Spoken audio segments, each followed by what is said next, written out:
Hey guys, you've just stepped into a journey through time, where royal drama and brutal ambition take the crown.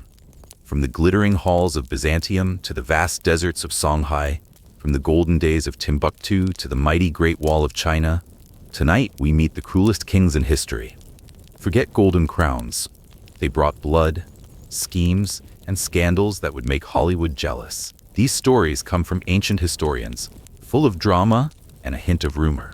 Let's enjoy them together. Like, subscribe, and ring the bell if you truly enjoy what we're doing here. Tell us in the comments, where are you watching from? What time is it where you are? It's always a joy to see everyone from around the world come together. Now, dim the lights. Let the fan hum. Sink into your soft bed. Relax every part of your body. Think of the best moment you've ever had, and let that feeling linger. Let the soft sound carry you as we board the ship of time and drift into tonight's journey. Step into the golden glow of Constantinople, where Basil I, king of blood and schemes, wove the Byzantine tale with shadows and blades until the crown sparkled in his hand. Basil I of Byzantium, from farmer to emperor of drama, Basil I ruled from 867 to 886. He rose to power with a tale so wild, it's like watching a Twitch nobody become a superstar overnight. He started as a poor Macedonian farmer, but he ended up as emperor of a glittering empire. Calling him king? Accurate. But calling him master of tricks and betrayal? Even more so. He didn't just rebuild Byzantium, he rebuilt it with blood and royal drama. Like a new season of The Crown, but with more knives. Basil's story began like a fairy tale gone wrong. He was charming, like a contestant on The Voice who made the crowd cheer. He caught the eye of Emperor Michael III, quickly became a trusted courtier. Picture yourself in the palace of Constantinople, whispers behind silk curtains, the scent of incense in the air, smooth silk beneath your fingers. But Basil? He wasn't your loyal Pixar sidekick. In 867, he took the throne by murdering Michael, his own patron, on a drunken night. Not exactly a promotion letter, more like a succession plot twist that made all of Constantinople gasp. From there, Basil tightened his grip. He defeated the Arabs, issued new laws, and turned Constantinople into a cultural jewel of Europe. Success. But at what cost? As the Japanese say, the little fish slips through the net. But Basil caught the whole ocean. He didn't stop at killing kings. Fearing for his throne, Basil imprisoned his own son, Leo VI. Why? He suspected Leo wasn't really his child, but Michael III's, thanks to Eudokia Ingarina, Basil's wife. Rumors spread like wildfire through the court. The palace became a Discord server packed with drama, people spamming dagger emojis. And the nobles? Families like the Phocas and Skleros clans were executed, or blinded. He ruled with such fear even an A24 horror trailer would pale in comparison. And the taxes? Basil drained the people to feed his army. Many wished to flee the capital, like canceling Spotify Premium after a price hike. If Basil had Snapchat, he'd send a streak captioned "Farmer to Emperor," a little murder for the drama, Byzantine boss. Still, Basil got things done. He restored Byzantine power, laid the foundation for the Macedonian Renaissance. Picture yourself inside Hagia Sophia, chants echoing above, the scent of candle wax, cold marble beneath your feet. Then came the end. He fell off his horse, literally, and died in a hunting accident in 886. He left behind a strong empire and endless debate. Some called him a great king, others a blood-stained tyrant.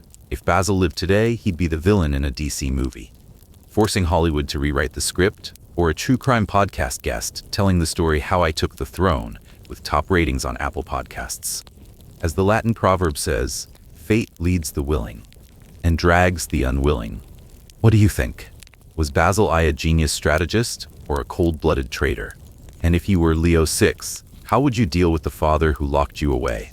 Now, listen to the bronze bells of Hagia Sophia echo in the golden light of Constantinople. Then drift through the mists of England, where Ethelred II stirred the Anglo-Saxon meadows with an epic kind of drama. Ethelred II of England, king of massacres and mistakes. Ethelred II, nicknamed Unready, took the throne in 978. England was in flames under constant Viking attacks, like an Among Us server where everyone failed their tasks. Ethelred wasn't just a young king making deadly mistakes. He turned his royal court into a stage of drama that could make even medieval historians shiver. Simply put, Ethelred was the kind of king who makes you want to skip the Vikings series on Amazon Prime. Picture this: Westminster Palace, in the year 978. Darkness fills the halls. Cold wind howls through stone walls. Lords whisper and argue in the shadows. Ethelred, a 12-year-old boy, climbs onto the throne. His brother, Edward the Martyr, had just died under mysterious circumstances. Whispers flooded the court, like a Reddit thread of conspiracy theories. Some said Ethelred's mother, Elfthryth, may have arranged the killing, like a villain from House of the Dragon. Not exactly someone you'd invite to Christmas dinner, unless you love drama more than pudding. The royal court, it was like a group chat with no admin. Lords fighting for power, Vikings roaring offshore, ready to strike. As a child, Ethelred leaned on his advisors, but they were like chess tutors who forgot to teach him how to protect the king. Viking raids never stopped. Their sails cut across the waves like a winning live stream on Kick. Coastal villages smelled of dried fish and smoke. Screams of villagers blended with the clash of steel. Ethelred tried to organize the army, but his campaigns failed miserably, as if he'd bet the whole kingdom on a round of Monopoly, and went bankrupt in the first turn. Instead of fighting, he paid Danegeld, huge sums of money to buy temporary peace. The result? People were drained, selling their land, even their children, just to pay the tax. Meanwhile, the Vikings laughed, returning with ships full of loot, like streamers bragging about their haul after going live. If Ethelred had X, he might post, paid the Danegeld, Vikings chilling, people starving, unready king vibes. But the real disaster came in 1002, the St. Brace's Day massacre. In panic, Ethelred ordered all Danes in England killed, traders, blacksmiths, women, children. The air filled with blood and smoke. Screams echoed through narrow streets. This wasn't strategy. It was like kicking a hornet's nest and getting chased on live stream. Sweyn Forkbeard, king of Denmark, retaliated with brutal invasions. Villages burned. The sky turned red. Ethelred hid in his palace, perhaps checking the royal treasury on a medieval banking app. If tabloids existed then, the headline might read, "Ethelred, the king who let Vikings handle the drama." As a German proverb says, to cut the grass, cut it at the root, but Ethelred cut down the whole field. And as if that wasn't enough, rumors about Elfthryth kept haunting his name. Ladies of the court whispered behind silk curtains. Elfthryth killed Edward to put her son on the throne. Like an episode of The White Lotus filled with sudden plot twists. This drama wasn't just whispered gossip. It kept the whole kingdom awake. Like a Discord server spammed with memes all night. Ethelred failed at war, and he abandoned his people to the Viking raids. As the longships sailed in, carrying axes and fire, you'd hear the cries of children mingled with crashing waves. Imagine walking through a market of that time. The air smells of hard bread and salted fish. Merchants whisper about Vikings. Farmers groan about taxes. Rumors spread faster than 5G. Ethelred won't protect us. The church bells echoed, the only comfort left. But even those couldn't drown the screams during Viking attacks. Ethelred, meanwhile, kept making decisions that made the court want to cancel every meeting. One lord said, "Better to give the kingdom to a cow than let Ethelred rule." If Reddit had existed, #unreadyking would trend on Irish history memes, featuring Ethelred paying Danegeld like it was Viking premium. The final blow came in 1013. Sweyn Forkbeard overthrew Ethelred. The king fled to Normandy, like an uninvited guest, crashing a barbecue.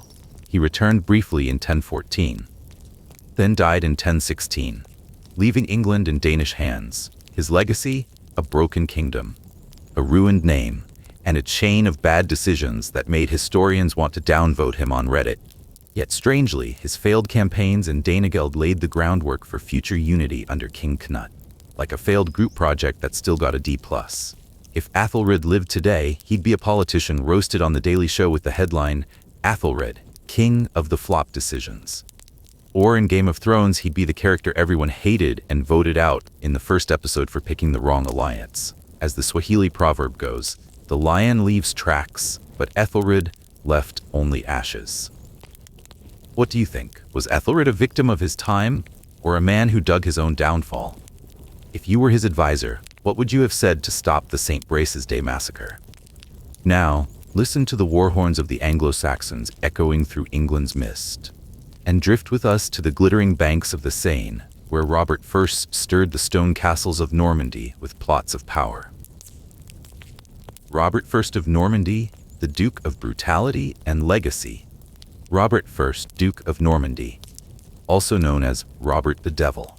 Not a nickname given at a drunken livestream, but one that made the entire court tremble. He began his rule in 1027, and he wasn't the type of warrior you'd invite to dinner. He was the kind that made Uhtred from the Last Kingdom look gentle. He didn't just strengthen Normandy. He turned it into a fearsome force. He turned Rouen Castle into a stage for fire, blood, and royal drama. Like a season of Peaky Blinders, but without Tommy Shelby. If Instagram existed, Robert might have posted, "Burned a lord, had William, drama, check, Normandy devil." Picture this, Rouen, 1027. The castle is shrouded in smoke, horses neigh in panic, flames crackle in the distance. Robert takes the throne after the sudden death of his brother Richard III. Rumors spread like a viral TikTok. Some say Robert arranged an assassination, a blade, or maybe a poisoned cup.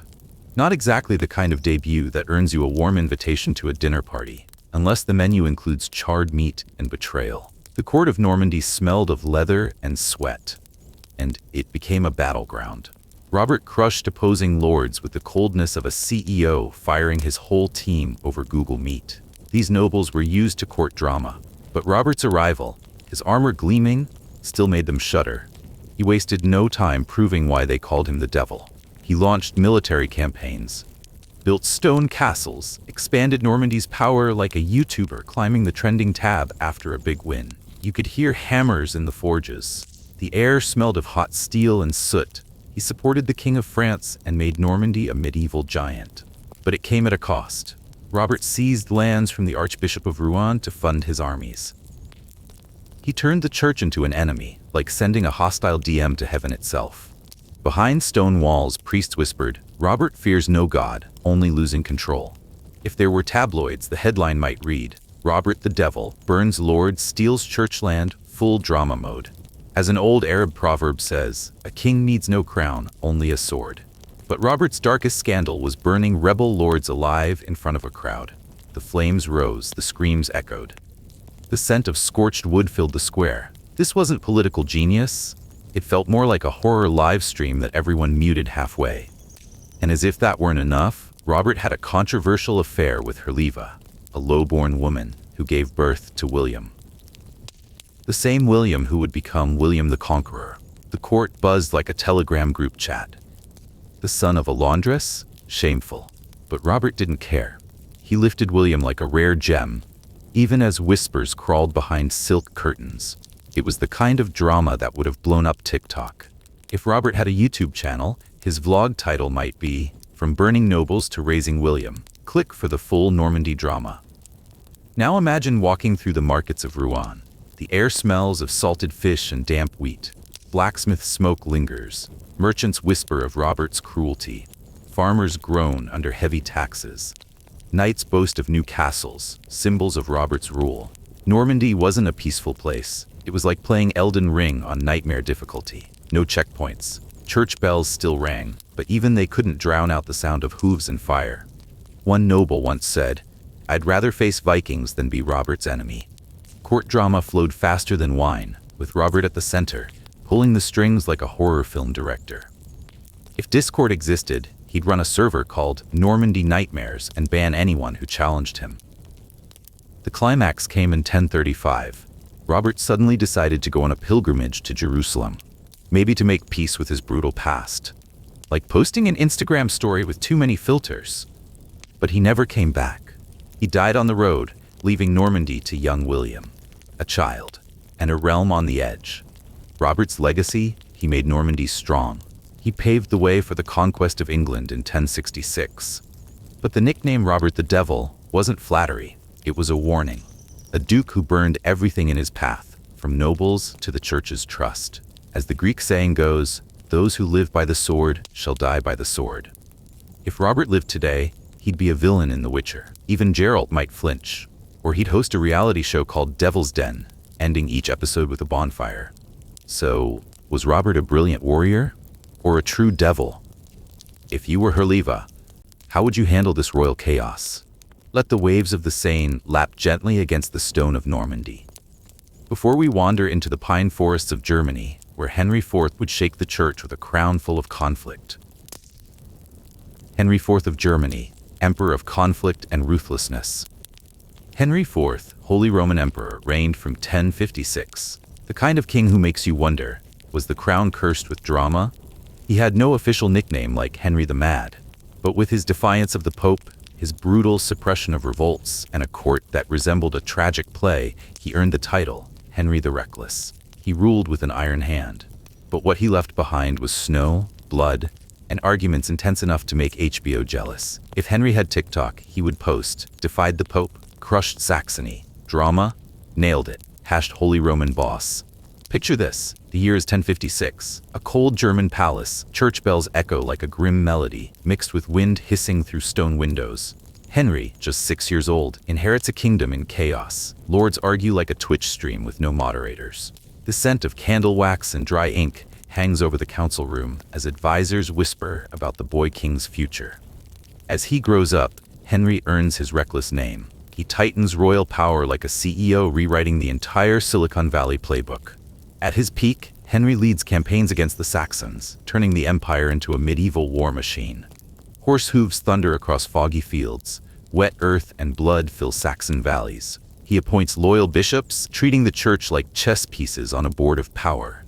A casting director for a medieval Marvel movie. But the real drama begins when he challenges Pope Gregory VII. In 1076, Gregory excommunicates him, the medieval version of being cancelled on every subreddit in Europe. Henry has no choice but to kneel in the snow at Canossa in the icy Alps wind, his soaked cloak clinging to him. If there were podcasts back then, the title would be Henry IV, the Emperor in the Snow, the Pope just smiled. But the drama didn't end with the church. In 1073, he crushed the Saxon revolt with a brutality that still makes historians flinch. Thousands were killed, villages burned. The crackle of fire mixed with screams. Ash and smoke filled the air, as if all Saxony were a horror film directed by Henry himself.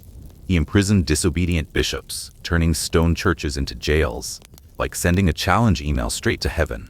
Monks whispered in shadowed cloisters, "Henry fears no god, only losing his crown." And as if that weren't enough, some say he taxed the people so harshly they sold their last wheat, while Henry spent like a rapper filming a new MV. Imagine a lordly council hall, thick with malt beer, hearth smoke, and the scratching of quills on parchment as scribes wrote Henry's harsh decrees. Merchants murmured about taxes. Peasants groaned from hunger. Knights told tales of the emperor's bloody victories. The Holy Roman Empire under Henry was like a multiplayer chess game, every move spiraling into chaos.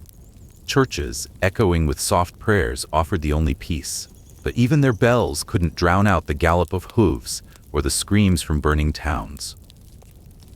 One lord said, "I'd rather face Vikings than be Henry's enemy."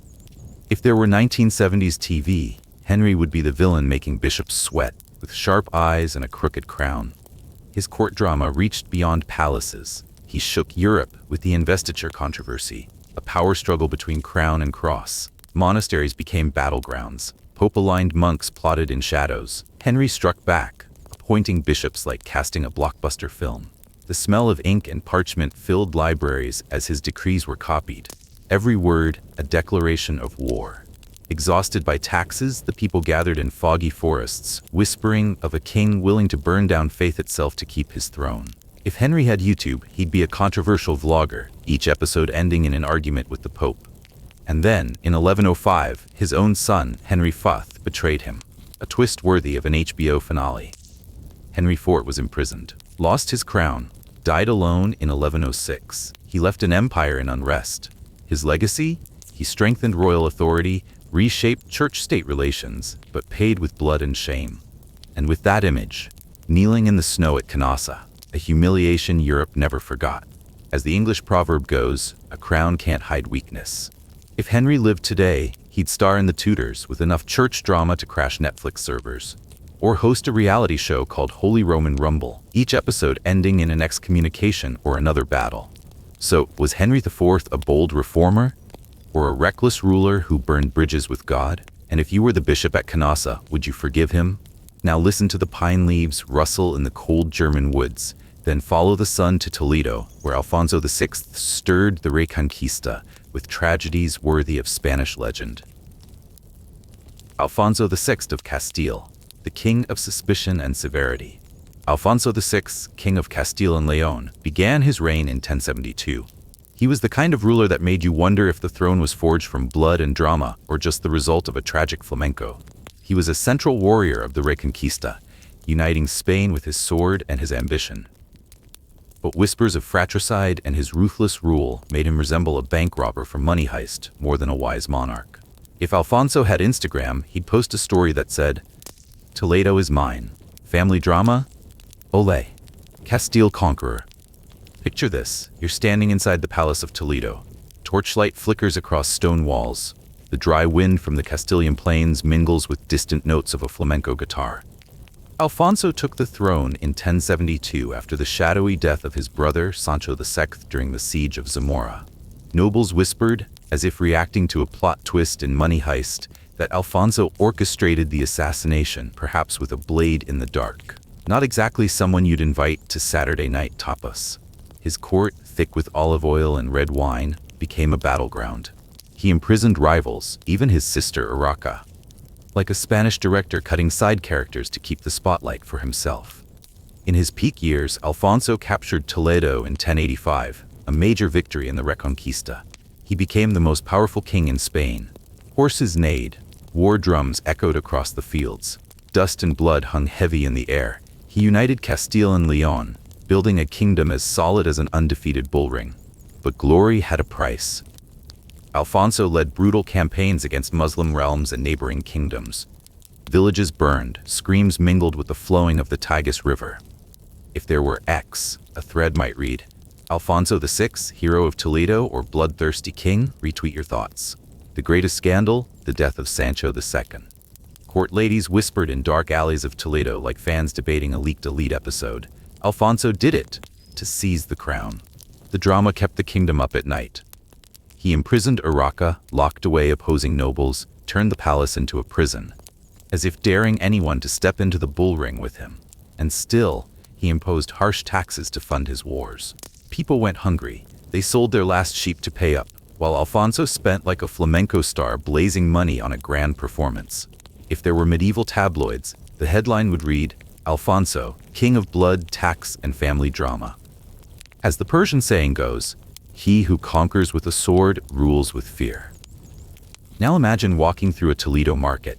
The scent of dry herbs and warm churros mingles with the murmur of the Tagus River. Tailors whisper about Alfonso's cruelty. Farmers groan under the weight of taxes. Knights share stories of his bloody victories, as if recounting a bullfight's final blow. Castile under Alfonso was like a chessboard. Every move led to war or betrayal. Churches offered faint peace with candlelight and whispered prayers. But even their hymns couldn't drown out the galloping hooves or the cries from burning villages. A merchant once said, "I'd rather face the Almoravids than be Alfonso's enemy." Alfonso's drama didn't stop at the palace gates. He faced the Almoravids and lost in 1086. His prestige wavered, like a TikTok star losing followers after a flop. Though brutal, his campaigns laid the foundation for the Reconquista. But the cost was scorched villages and a people full of resentment. As the Persian proverb goes, the flame of victory burns away trust. If Alfonso had Snapchat, he might post, "Conquered Toledo, family drama handled, swipe up." His legacy? He unified Castile and Leon. But rumors of murder and his iron-fisted rule left many viewing him as a tyrant. If he lived today, he'd be the villain in Money Heist, ready to rob the Spanish bank just to keep his throne. What do you think? Was Alfonso VI a brilliant conqueror or a traitor to his own blood? If you were Urraca, what would you do after being locked away by your own brother? Drift with the moonlit Tagus River and let it carry you toward the misty plains of Hungary, where Andrew I awaits with a chaos all his own. Andrew I of Hungary, king of violence and tragedy. Andrew I, king of Hungary from 1046, was the kind of ruler that made you wonder if the throne was forged from blood and betrayal or just a tragic bowl of goulash. He returned from exile to claim the crown, held on to power with steel and cruelty, but family tragedies and executions made him resemble a civilization warlord who maxed out military but forgot to manage the people. If Andrew had TikTok, he'd post, "Locked my brother, beheaded rivals, Hungary strong, Magyar king." Picture this, you're standing in the throne room of Esztergom. Torchlight flickers across the stone walls. The sound of a kobaz hums through the halls, blending with the howling winds of the steppe. Andrew, just back from exile, took the crown from King Peter Orseolo with support from the people. But joy quickly turned to nightmare, like a sudden betrayal in Civilization 6. The air smells of burning oak and leather armor as Andrew imprisons his enemies and anyone bold enough to oppose him. The royal court becomes a battlefield where no one dares make a wrong move, like playing Total War on the highest difficulty. Not exactly someone you'd invite to your weekend goulash party. At his peak, Andrew repelled invasions from Germany and forged alliances with Kievan Rus, turning Hungary into a rising power.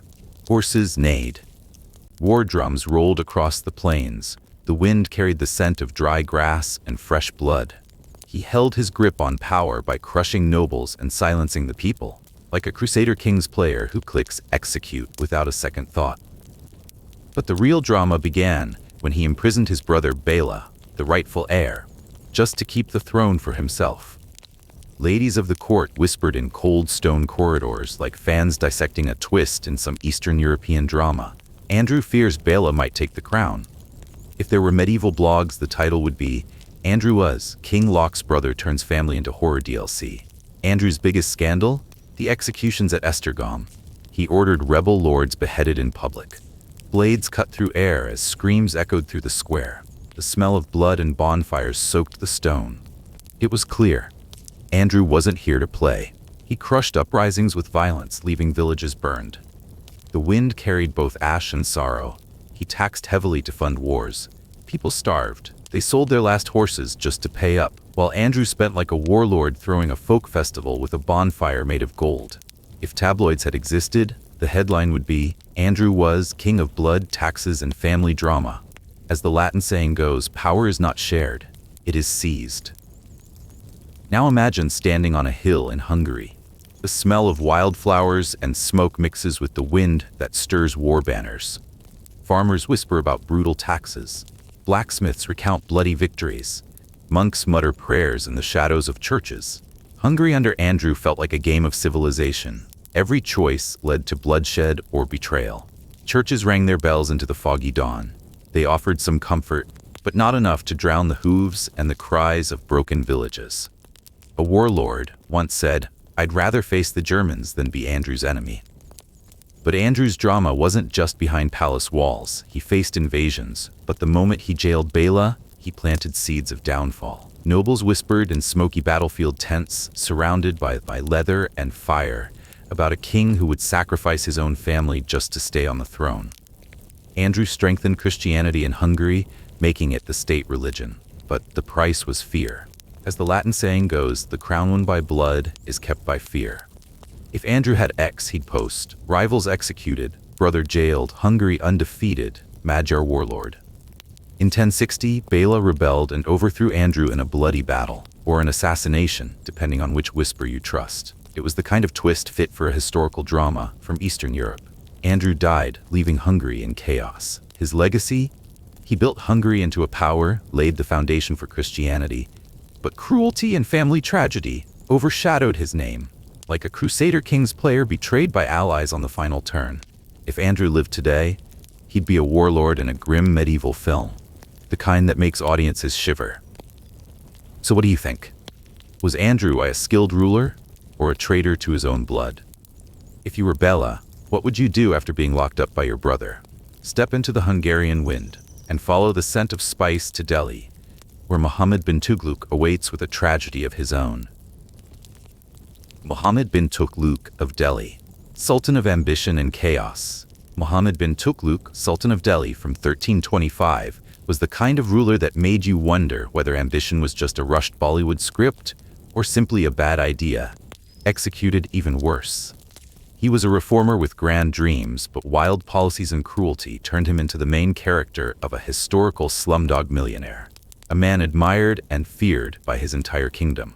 If Muhammad had YouTube shorts, he might post, moved the capital, conquered lands, ruled with drama, slay, sultan vibes. Picture yourself standing in the palace gardens of Delhi. The oil lamps flicker against marble walls.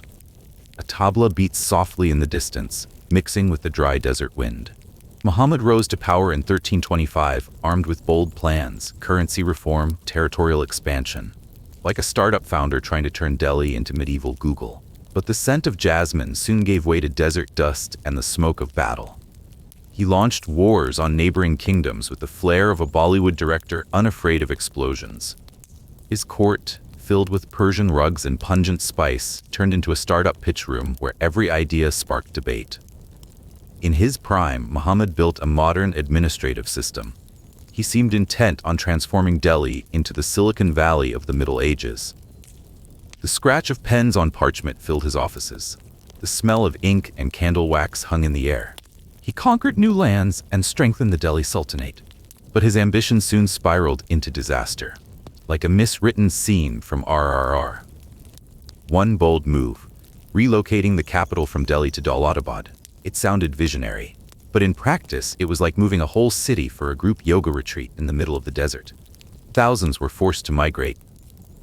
Cries of exhaustion blended with scorching winds. Many died of hunger and fatigue. If there were Instagram reels then, the caption would read, Sultan Muhammad, genius or kingdom destroyer.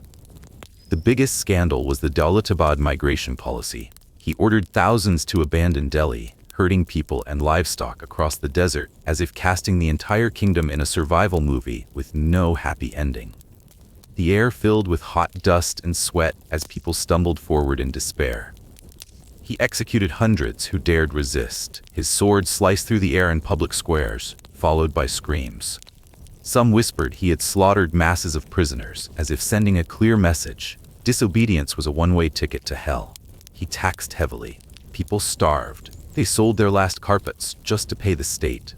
Meanwhile, Muhammad spent like an influencer burning gold on a grand Bollywood set.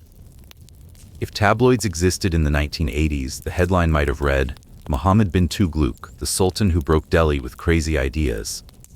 As a Chinese proverb says, the higher you climb, the harder you fall. Imagine yourself in a market near Daulatabad, the air thick with the scent of turmeric and dried chilies. The once proud river now a dry whisper. Merchants murmur about harsh taxes. Farmers groan from hunger. Soldiers retell tales of blood-soaked victories, like action scenes from Bahubali. Under Muhammad, the Delhi Sultanate felt like a startup collapsing from too many wild pitches. The mosques, with soft echoes of prayer and dim light, offered brief peace, but couldn't drown out the wails of migrating families. A weaver once said, better to face Mongol warriors than live under Muhammad's policies. Muhammad's drama wasn't confined to the palace. His currency reform, replacing gold coins with copper, sparked inflation and economic chaos. It was as if he tried to turn the Delhi market into a failed NFT exchange. Smoke from furnaces filled the sky. The sound of hammers rang out as desperate people forged counterfeit coins to survive. In rooms of marble, nobles whispered about a sultan who would execute anyone for speaking out. If Muhammad had LinkedIn, his profile might read, Sultan, Reformer, Capital Relocator, DM for Drama.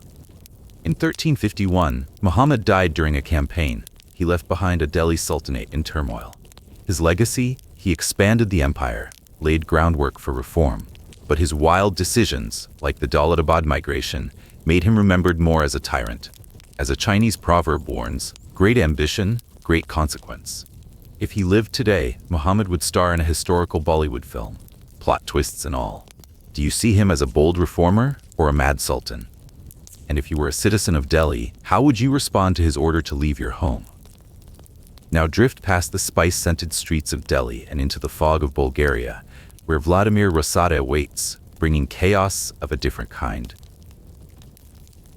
Vladimir Rosat of Bulgaria, the king of paganism and tragedy. Vladimir Rosat, king of Bulgaria from 889, was the kind of ruler that made you wonder, was the throne cursed with drama or just a stage for wild pagan rituals? He came to power with one goal, to crush his father Boris War's Christianity and bring paganism back from the dead. The result? Pliska turned into an episode of The Witcher, just with more blood and more betrayal. If Vladimir had X, he would have posted, "Pagan revival, imprisoned my dad, Bulgaria undefeated, pagan king." Picture yourself in the palace of Pliska. Torchlight flickers on cold stone walls. The drums of pagan rites pound in the background, blending with the wind sweeping through the Bulgarian steppes. Vladimir, son of Boris I, takes the throne with a mission to undo Christianization. He wants the old altars back. The air is thick with burning resin and smoke from forgotten rituals. He orders the bishops killed. The royal court becomes a chaotic live stream where every comment is answered with a blade. Not exactly someone you'd invite to a Bulgarian folk music festival. The nobles whisper, like fans after a plot twist in The Witcher, about the young king's cruelty. At his peak, Vladimir allies with pagan tribes, building his army like a warlord in God of War. War drums beat across the fields, screams echo under the wide sky. The scent of wet earth and blood rides the wind. He dreams of restoring pagan glory. But each step he takes feels like lighting a fuse in the church's basement. His biggest scandal? Imprisoning his own father. Yes, Boris I, the same one who gave up the crown. In the cold corridors of stone, servants whisper like readers on Substack. Vladimir locked up his father to keep the throne. If there were medieval tabloids, the headline would have been, "Vladimir Rasat, father betrayer burns the faith." His brutality didn't stop there. He had the Christian bishops executed, swords cutting through flesh, screams echoing in the public squares of Pliska. The smell of blood and burnt resin filled the air, as if he wanted the whole kingdom dragged back into darkness. He oppressed the people, forced them to abandon churches. Villages were left in ruins. Cries of hunger mingled with the wind of the steppe. He raised taxes to fund pagan campaigns. People sold their last barley harvest just to pay, while Vladimir spent like a warrior burning gold for a grand ritual. If there had been a 90s talk show, he'd be the guest who made the bishop walk out, wearing a pagan crown and a fanatical stare. Like the old Italian saying, "He who sows the wind, harvests fire." Now imagine you're in a stone square in Pliska, the scent of resin and rough cloth in the air. A distant bronze bell rings. Farmers whisper about brutal taxes. Priests mumble prayers in fear.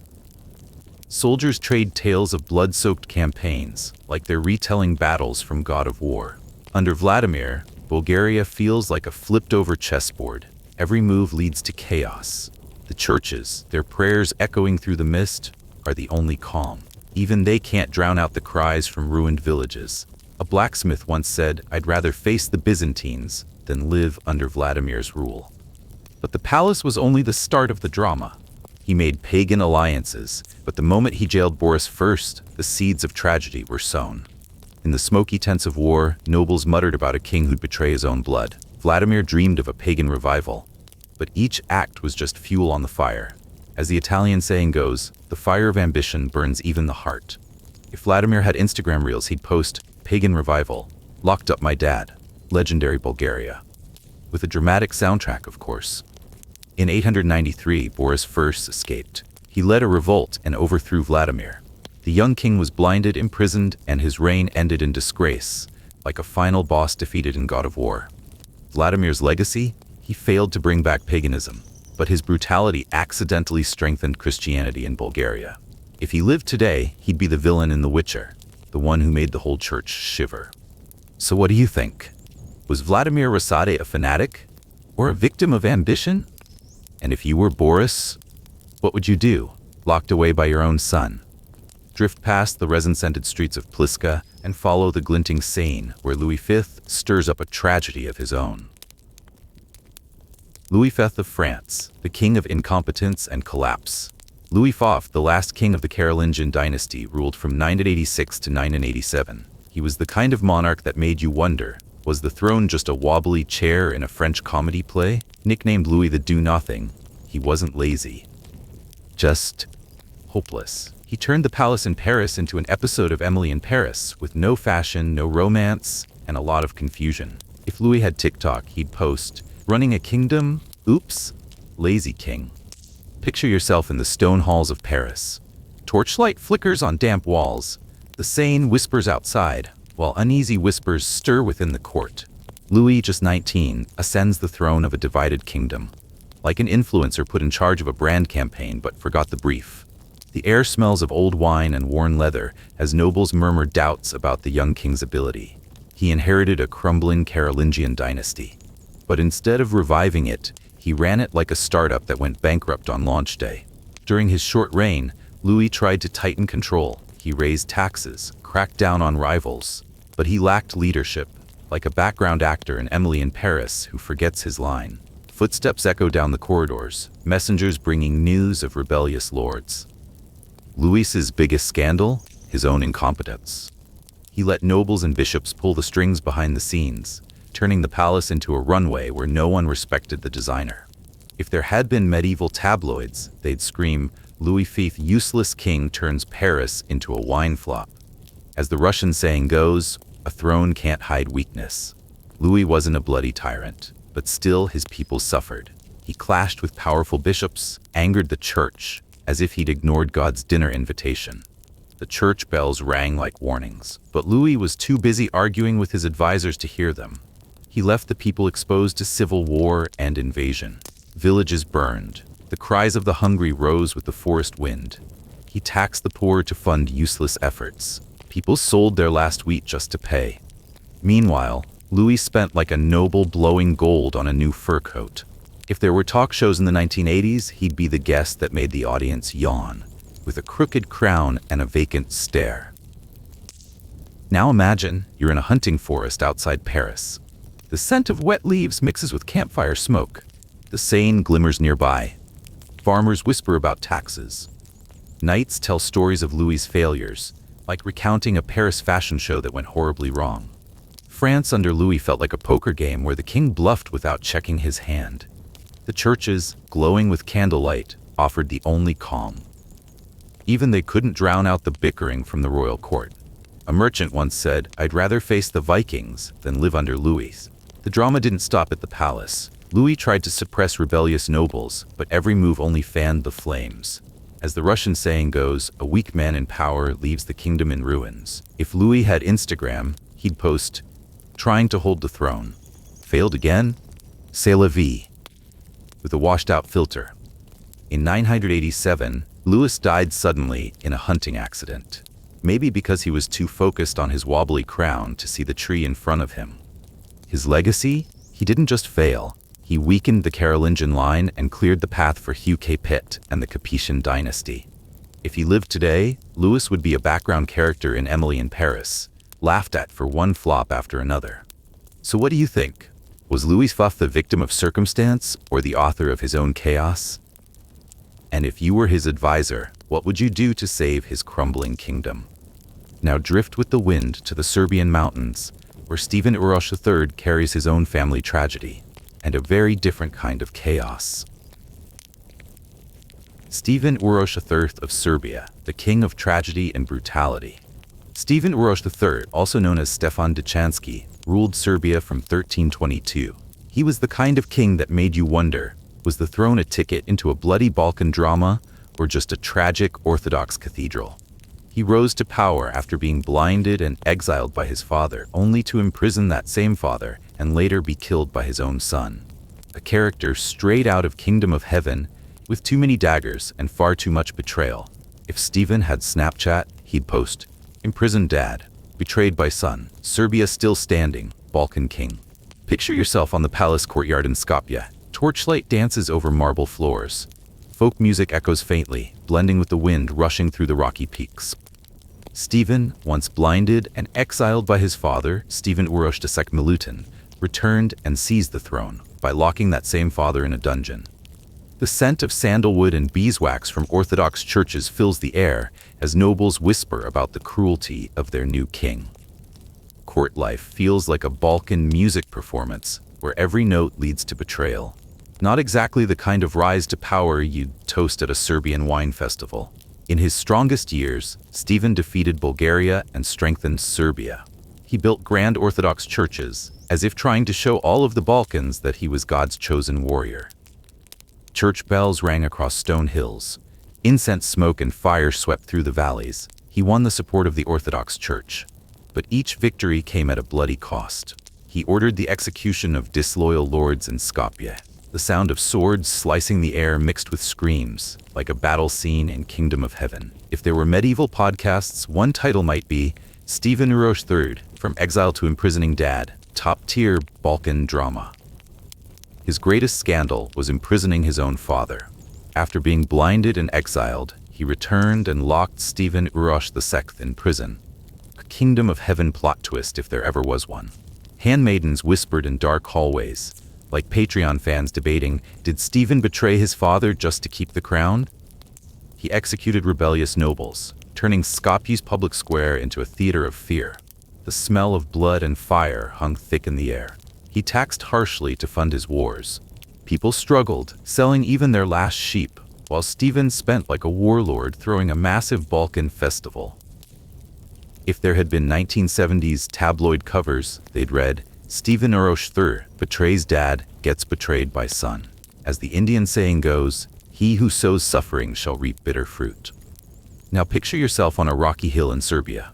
The smell of dry grass and dust lingers. Church bells echo from a distant monastery. Farmers whisper about heavy taxes. Knights recount bloody victories, like retelling battles from Kingdom of Heaven. Serbia under Stephen was like a chessboard where every piece turned against the king. Churches offered peace, prayers rose in candlelight.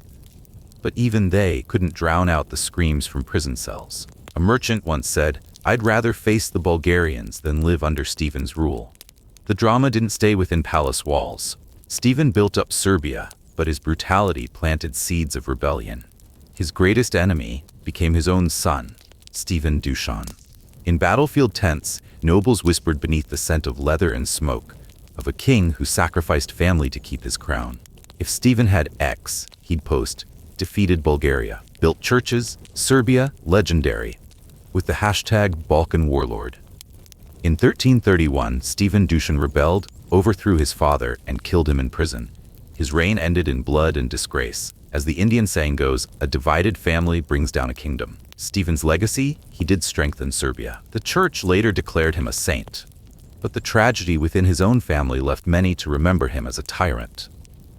If he lived today, Stephen would be the villain in Kingdom of Heaven, willing to burn down the Balkans just to keep his throne. So what do you think? Was Stephen Uroš III God's chosen warrior, or a man who betrayed his own blood? And if you were Stephen Dušan, what would you do when your father ruled through fear and fire? Now ride the wind past the mountains of Serbia to the open steppes of Central Asia, where Tamerlane brought terror with a very different kind of chaos. Tamerlane of the Timurid Empire, Lord of the Skull Towers. Tamerlane, also known as Timur, ruled the Timurid Empire from 1370 to 1405. He was the kind of tyrant that made you wonder, was his throne made of gold or the bones of his enemies? He built an empire that stretched from Central Asia to India. But unlike the glory of Genghis Khan, Tamerlane was a nightmare of the steppes, a warrior of blood and fire, leaving behind towers of skulls that terrified all of Asia. A warlord in Legend of the Mongol King, ruling not with wisdom, but with fear. If Tamerlane had X, he'd post, Delhi's done. New Skull Tower up, Skull Tower Lord. Picture yourself inside the fortress of Samarkand. Moonlight reflects on sun-scorched marble. The sound of war drums echoes, blending with the scent of spices from the Silk Road markets. Tamerlane, once a tribal leader, swept across kingdoms like a storm. A nomadic warlord riding through history like a legend from Legend of the Mongol King. The smell of battlefield smoke and tanned leather clings to every nomad's tent as he massacres from Persia to India, leaving skull towers as chilling signatures. His court feels like a stepped chess game, where every move ends in blood. Not exactly someone you'd invite to your campfire. In his peak years, Tamerlane conquered Delhi in 1398. He killed 200,000 people. It was a scene of horror, a war epic from Legend of the Mongol King. The clash of steel, the screams of the dying, the air thick with blood and burning sand. He turned Samarkand into a dazzling cultural center, with pearl-white palaces and vast libraries. But the price was millions of lives. 70,000 in Isfahan, 90,000 in Baghdad. He burned cities, buried enemies alive. A historical director who never needed stunt doubles. If he had X, a thread would read, Tamerlane, military genius or steppe monster, retweet your verdict. Tamerlane's biggest scandal was the Towers of Skulls, a terrifying collection that haunted the Silk Road. Merchants whispered in crowded marketplaces, like fans arguing on Substack. Tamerlane had no mercy. He imposed brutal taxes. People starved, selling their last bundles of wool, while Tamerlane spent like a tyrant burning gold on palaces. One tale says he set entire cities on fire just to make a point, as if saying, "Defy me and you die." If there were tabloids in the 1980s, they'd scream, "Tamerlane, tyrant who turned the steppes into a graveyard." As the Moroccan saying goes, "He who builds glory on bones sleeps in the desert's shadow." Now imagine yourself standing on the Central Asian steppe. The air tastes of spice and smoke. War drums thunder in the distance. Merchants whisper about rising taxes. Warriors retell bloody victories, like scenes from Legend of the Mongol King. The Timurid Empire under Tamerlane felt like one endless battlefield, every strategy ending in slaughter. Mosques stood quiet under the moonlight, their prayers soft, the only peace in a land full of fire. But even they couldn't silence the cries from ruined cities. A tailor once said, "Better to face a sandstorm than live beneath Tamerlane's shadow." Tamerlane died in 1405 while preparing to invade China. He left behind an empire of brilliance, but cracks ran deep. His legacy? He made Samarkand the jewel of Asia, but his cruelty turned him into a monster in the eyes of history. As the Moroccan saying goes, glory built on sand fades like the wind across the steppe. If Tamerlane had YouTube, he'd upload, "Delhi is down, another skull tower up," with epic orchestral music. If he lived today, Tamerlane would be the villain in Legend of the Mongol King, a figure so terrifying, even Netflix would flinch. So what do you think? Was Tamerlane a great warrior, or a bloodthirsty beast? And if you were a citizen of Delhi, what would you do when the skull towers rose at your city gates? Now listen closely to the war drums fading into the wind as we drift toward the glittering waves of the Mediterranean, where Roger II waits with palace intrigues of his own. Roger II of Sicily, king of conquest and Mediterranean drama. Roger II, king of Sicily from 1130 to 1154, was the kind of monarch that made you wonder, was his throne forged from Mediterranean gold, or just a pirate ship full of drama? He united Sicily and southern Italy, forced the Pope to crown him, but his ruthlessness made him feel more like a captain from Pirates of the Caribbean than a wise and noble king. If Roger had Instagram, he would have posted, "Seized Byzantine land, built Palermo. Drama? Aye aye, Sicily captain." Picture yourself inside the palace of Palermo. Oil lamps flicker against golden mosaics. The soft sound of waves blends with the bustle of Arabic street markets. Roger, once just a small island lord, built an empire with sword and ambition, like a pirate captain conquering ports in Pirates of the Caribbean. The scent of sea salt and Sicilian wine lingers in the air as he captured North Africa and crushed the Byzantine fleet. Towns burned in his wake, just as the Chronicle of Falco described. His court felt like a trade floor, where every deal was signed in blood. Not exactly someone you'd invite to your Palermo wine party. At the height of his reign, Roger seized coastal cities in North Africa. He defeated the Byzantines and turned Sicily into a shining hub of commerce, a seaport straight out of Assassin's Creed. The clatter of sails, the cries of the defeated, the smell of smoke and Arabic spices filled the harbor. He built Palermo into a city of gold, a mix of Arabic, Greek, and Latin voices. But the cost was scorched villages and thousands of lives. He executed prisoners before the royal court, as if to declare to the whole Mediterranean, disobey and sink. If Roger had X, a thread might read, "Roger II, conquering king or ruthless pirate, retweet your opinion." Roger's biggest scandal was seizing church land to fund his wars. It infuriated the church, as if he was trying to burn every bridge to heaven.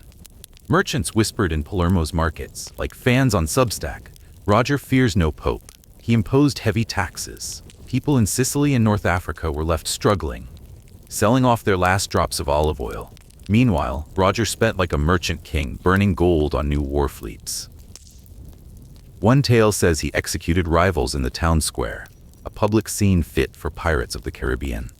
If there were tabloids in the 1970s, they'd scream, "Roger II, king or pirate of the Mediterranean?" As the Spanish saying goes, "He who controls the sea holds the power." Now imagine standing on the shores of Palermo. The smell of sea salt and grilled fish mixes with crashing waves. Merchants whisper about rising taxes. Sailors swap stories of bloody victories, like naval battles straight from Assassin's Creed. Sicily under Roger felt like a pirate ship, where every sailor was plotting mutiny. The churches, echoing with Greek prayers, were the only places of peace. But even they couldn't drown out the cries from ruined towns. One sailor once said, "Better to face the storm than live under Roger's orders." Roger died in 1154 from illness, leaving behind a dazzling empire with trouble in its wake. His legacy? He turned Palermo into a cultural center, but his cruelty and conflict with the church made him look less like a noble king and more like a well-branded tyrant. As the Spanish saying goes, glory on the waves fades in the wind. If Roger had Instagram, he'd post, "Captured North Africa, built Palermo, Sicily undefeated," with a beach glow filter. If he lived today, Roger would be a pirate captain in Pirates of the Caribbean, and the whole Mediterranean would tremble. So what do you think? Was Roger II a genius of trade, or a brutal pirate king? And if you were a citizen of Sicily, what would you do under the weight of his taxes?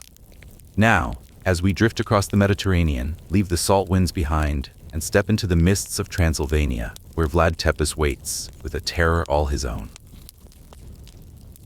Vlad Tepes of Wallachia, king of stakes and nightmares. Vlad Tepes, ruler of Wallachia in 1448, 1456 to 1462, and 1476, was the kind of king that made you wonder, was his throne forged from iron or from the fear of his enemies? Nicknamed the Impaler, he turned Wallachia into a bloody nightmare, a character pulled straight from Dracula Untold, armed with too many wooden stakes and far too much drama. If Vlad had TikTok, he'd post, "Forest of stakes, Ottoman crushed, drama? Check. Dracula vibes. Picture yourself in the castle of Targovishte. Candlelight flickers on cold stone walls. The wind of Transylvanian fog howls through the towers, blending with distant screams from the dungeon below. Vlad rose to power amid war and betrayal. A warrior king facing the world alone, like a scene from Dracula Untold. The air reeks of burning wood and dried blood. He secured his rule by impaling rivals and driving back the Ottomans. His court felt like a vampire's lair, where every whisper could end in death. Not the kind of guest you'd want at your Transylvanian wine festival. At the peak of his reign, Vlad created the infamous Forest of Stakes in 1462 outside Targovishte. Tens of thousands of Ottoman prisoners and rivals were impaled, a horror display that made all of Europe shiver. The clash of swords, the cries of the dying, the scent of blood and wet earth filled the air. He turned Wallachia into a fortress against the Ottomans. But every victory felt like a horror scene. He once invited noblemen to a feast in Targovishte only to impale them, a plot twist straight out of Dracula Untold. If Vlad had X, a thread might ask, Vlad Tepes, national hero or bloodthirsty monster? Retweet your thoughts. Vlad's greatest scandal was his cruelty. He burned hundreds of poor people alive, calling it ending poverty. Like a horror villain with twisted logic. Handmaidens whispered in darkened halls like fans commenting on Letterboxd. Vlad turned Wallachia into a graveyard. He imposed harsh taxes. People struggled, selling off their last grain of wheat. Meanwhile, Vlad spent like a warlord throwing money into a new fortress. One tale claims he impaled women and children who couldn't pay taxes, as if to show all of Europe that disobedience was suicide. If 1980s headlines existed, they'd read, Vlad Tepes, hero or horror of Wallachia. As a Polish proverb says, he who sows fear harvests loneliness. Now imagine standing on the hills of Targovishte. The fog carries the smell of burnt wood and mist. Wind whips through a forest of stakes. Peasants whisper about brutal taxes. Soldiers recount bloody victories, like scenes from Dracula Untold. Wallachia under Vlad felt like a vampire's castle, where death hid in every corner. The Orthodox churches, echoing with prayer, offered the only peace, but even they couldn't drown the screams from the forest of the dead. A merchant once said, better to face the Ottomans than live under Vlad's rule. Vlad died in 1476, perhaps betrayed, perhaps in battle. He left behind a legacy both patriotic and terrifying. To Romania, he's a national hero. To Europe, a monster, the inspiration for Bram Stoker's Dracula. As a Polish saying goes, a name built on blood forever stains. If Vlad had TikTok, he'd post, Forest of Stakes, Ottomans fled with a horror filter. If he lived today, he'd be the villain in Dracula Untold, and all of Hollywood would shiver. So what do you think? Was Vlad Tepes a fearless defender of Wallachia or a monster in a king's crown? And if you lived in Wallachia, what would you do when faced with the Forest of Stakes? Now, as we drift beyond the fog of Transylvania, let's move east across the Russian steppe, where Ivan IV waits, with a terror all his own. Ivan IV of Russia, Tsar of terror and tragedy. Ivan IV, Tsar of Russia from 1547 to 1584, was the kind of ruler that made you wonder, was his throne forged from the ice of the Kremlin or from the blood of his enemies? He began as a promising reformer, but soon turned into a nightmare from the last Tsars, with massacres and family tragedy that shook all of Russia. If Ivan had X, he'd post, "Wiped out Novgorod, killed my son, drama? Check, terrible Tsar." Picture yourself standing inside the Kremlin. Candlelight flickers on the stone walls. The wind from the Russian steppe howls past the towers, mingling with the sound of Orthodox church bells. Ivan secured his power by expanding the empire. A warrior from the last Tsars, redrawing Europe with a sword. The air smells of burning wood and tanned leather. He created the Oprichnina, a secret force that purged anyone he suspected. His court was like a chessboard, where every piece could be wiped out. Not the kind of guest you'd want at a Kremlin wine party. At his height, Ivan conquered Kazan and Astrakhan, turning Russia into a powerful empire. Drums pounded, horses cried. The steppe was thick with blood and smoke. But in 1570, fearing betrayal from Novgorod, he unleashed a massacre, tens of thousands killed from nobles to common folk. A horror scene from the last Tsars. Ivan's greatest scandal was in 1581. He struck and killed his own son, Ivan Ivanovich, in a fit of rage. A plot twist that left the entire court frozen. Handmaidens whispered in cold corridors, like fans posting on Substack, Ivan killed his son to keep the crown. If 1970s headlines existed, they'd read, Ivan the Terrible, the Tsar who turned Russia into a graveyard. As an old Arabic proverb says, he who rules by fear dies in regret. But Ivan's cruelty didn't end there. His Oprichnina tortured and executed nobles. Screams echoed in the Kremlin dungeons. The air was thick with blood and candle wax. He imposed heavy taxes. People starved, selling even their last barley. Meanwhile, Ivan spent lavishly burning gold on new churches like a warlord building legacy in stone. Some say he buried his enemies alive, a message to all of Russia: disobedience is suicide. If 1980s talk shows existed, Ivan would be the guest that made the audience sweat, with a tilted crown and a madman's stare. Now picture yourself on the Russian steppe. The smell of dry grass and campfire smoke drifts in the air. Church bells ring in the distance. Peasants whisper about crushing taxes. Soldiers retell bloody victories, like scenes from the last Tsars. Russia under Ivan felt like a fortress, where death waited in every corner. Only the Orthodox churches, with their solemn prayers, offered comfort, but even they couldn't drown out the cries from the dungeons. A blacksmith once said, "Better to face the Tatars than live under Ivan's shadow." Ivan died in 1584, leaving Russia powerful but broken, with no direct heir. His legacy? He laid the foundation for modern Russia. But his cruelty and family tragedy branded him as a madman. As an Arabic saying goes, a throne built on blood will fall in hatred. If Ivan had TikTok, he'd post, "Novgorod gone, Russia undefeated," with a dark, brooding filter. If he lived today, he'd be the villain in The Last Tsars, and the Kremlin would tremble. So what do you think? Was Ivan IV a great reformer, or a bloodthirsty Tsar? And if you lived in Novgorod, what would you do when facing the Oprichnina? Now listen to the Kremlin bells echoing through the cold of the steppe, and follow their sound across the desert of Judea, where Herod built his kingdom on stone and blood. Herod the Great of Judea, king of temples and blood. Herod the Great, king of Judea from 37 to 4 BCE, was the kind of tyrant that made you wonder, was his throne built from the stones of the temple or from the blood of his own family?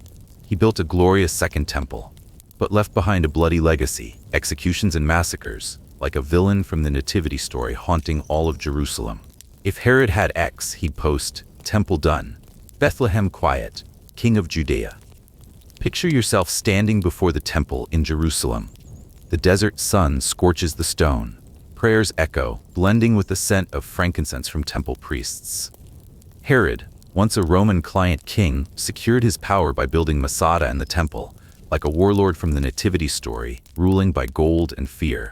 The air smells of hot sand and burnt offerings. He ordered the execution of his wife Mariamne and their sons, leaving a palace soaked in blood. His court was a Judean chessboard, where every move cost a life. Not the guest you'd invite to a festival in Jerusalem. At his peak, Herod rebuilt the Second Temple, a wonder of the ancient world. But the price was heavy taxes and whispers of the Bethlehem massacre, a horror scene from the Nativity story. Cries and desert winds filled the air. The smell of blood and frankincense was everywhere. He executed his own sons out of suspicion, a tragic script that stunned all Judea. If he had X, someone would post a thread, Herod, temple builder or family monster, retweet your take. Herod's biggest scandal was the alleged slaughter of the children in Bethlehem. Maybe legend, maybe not, but he did execute his own blood. Merchants whispered in Jerusalem's market, like fans on Substack, Herod killed his own to keep the crown. He taxed the people heavily to fund the temple in Masada. People starved, selling even their last robe. Meanwhile, Herod spent like royalty, burning gold into stone. Some say he ordered children killed to protect his throne, a message to all of Judea. Disobedience meant death. If 1970s headlines existed, they'd read, Herod, temple king or butcher of Bethlehem. As a Persian saying goes, he who builds temples with gold buries his crown in blood. Now picture yourself in the Judean desert. The scent of incense and hot sand drifts in the wind. It howls past Masada's walls. Merchants whisper about crushing taxes. The people groan from hunger. Bodyguards tell stories of Herod's suspicions, like scenes from the Nativity story. Herod's Judea felt like a kingdom where every monument stood on blood. The temple priests, chanting under the sun, offered the only peace, but their prayers couldn't drown the screams from the palace. A weaver once said, "Better to face the Romans than live under Herod's shadow." Herod died in 4 BCE, leaving Judea unstable and the Second Temple as a marvel. His legacy? He turned Jerusalem into a religious center, but his cruelty made him a monster. As the Persian saying goes, glory carved in stone melts in family blood. If Herod had YouTube, he'd post, "Temple shining, Judea unshaken," with epic music in the background. If he lived today, he'd be the villain in the Nativity story, one that makes even Netflix tremble. So what do you think? Was Herod a builder of temples or a bloodthirsty tyrant? And if you lived in Jerusalem, what would you do facing his taxes? Now listen to the prayers echoing from the temple in Jerusalem. Then follow them into the laughter and madness of a Roman feast, where Caligula turned his palace into a stage for chaos. Caligula of Rome, emperor of madness and mayhem. Caligula, or Gaius Julius Caesar Augustus Germanicus, ruled Rome from 37 to 41 CE. He was the kind of emperor who made you wonder, was his throne forged from gold or from pure madness? He began as a rising star, cheered by the people, but he soon turned into a villain straight out of Gladiator, making even the Colosseum sweat in fear. If Caligula had Instagram, he'd post, "Declared myself a god." Lavish parties. Drama? Check. Roman madness. Imagine standing inside a Roman palace. Oil lamps flicker across marble floors.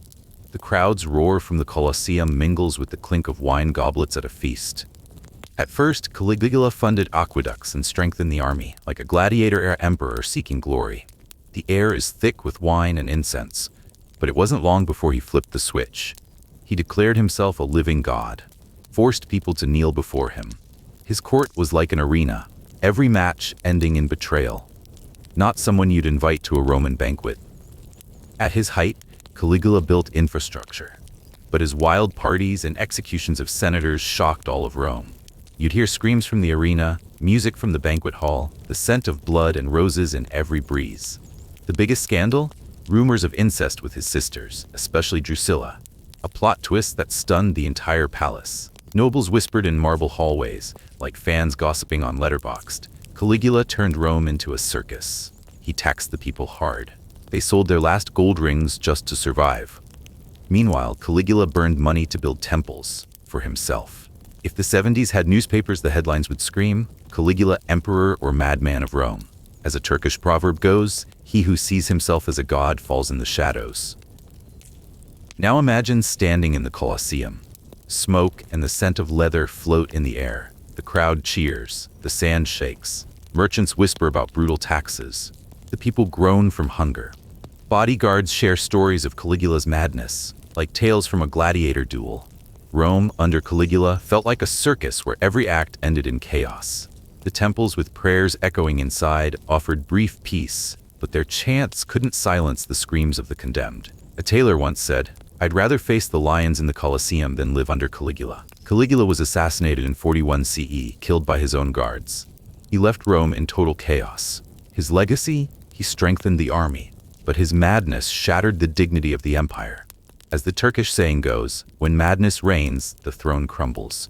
If Caligula had Instagram, he'd post, "Parties, godhood, Rome is mine," with a golden filter and a smug smile.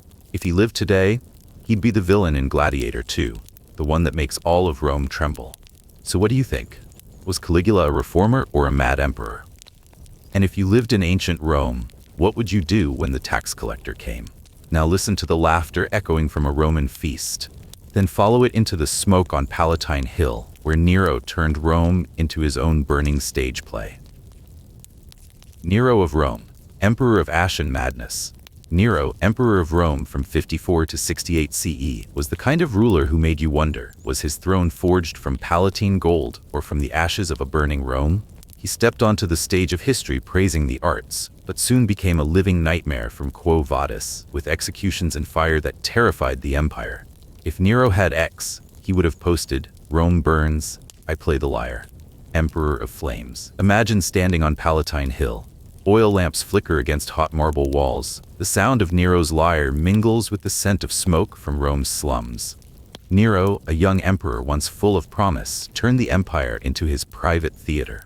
Like an artist in Quo Vadis, he burned through every limit. The air is thick with smoke and wine. He orders the execution of his mother, Agrippina, and his wife, Octavia. His palace stained with blood.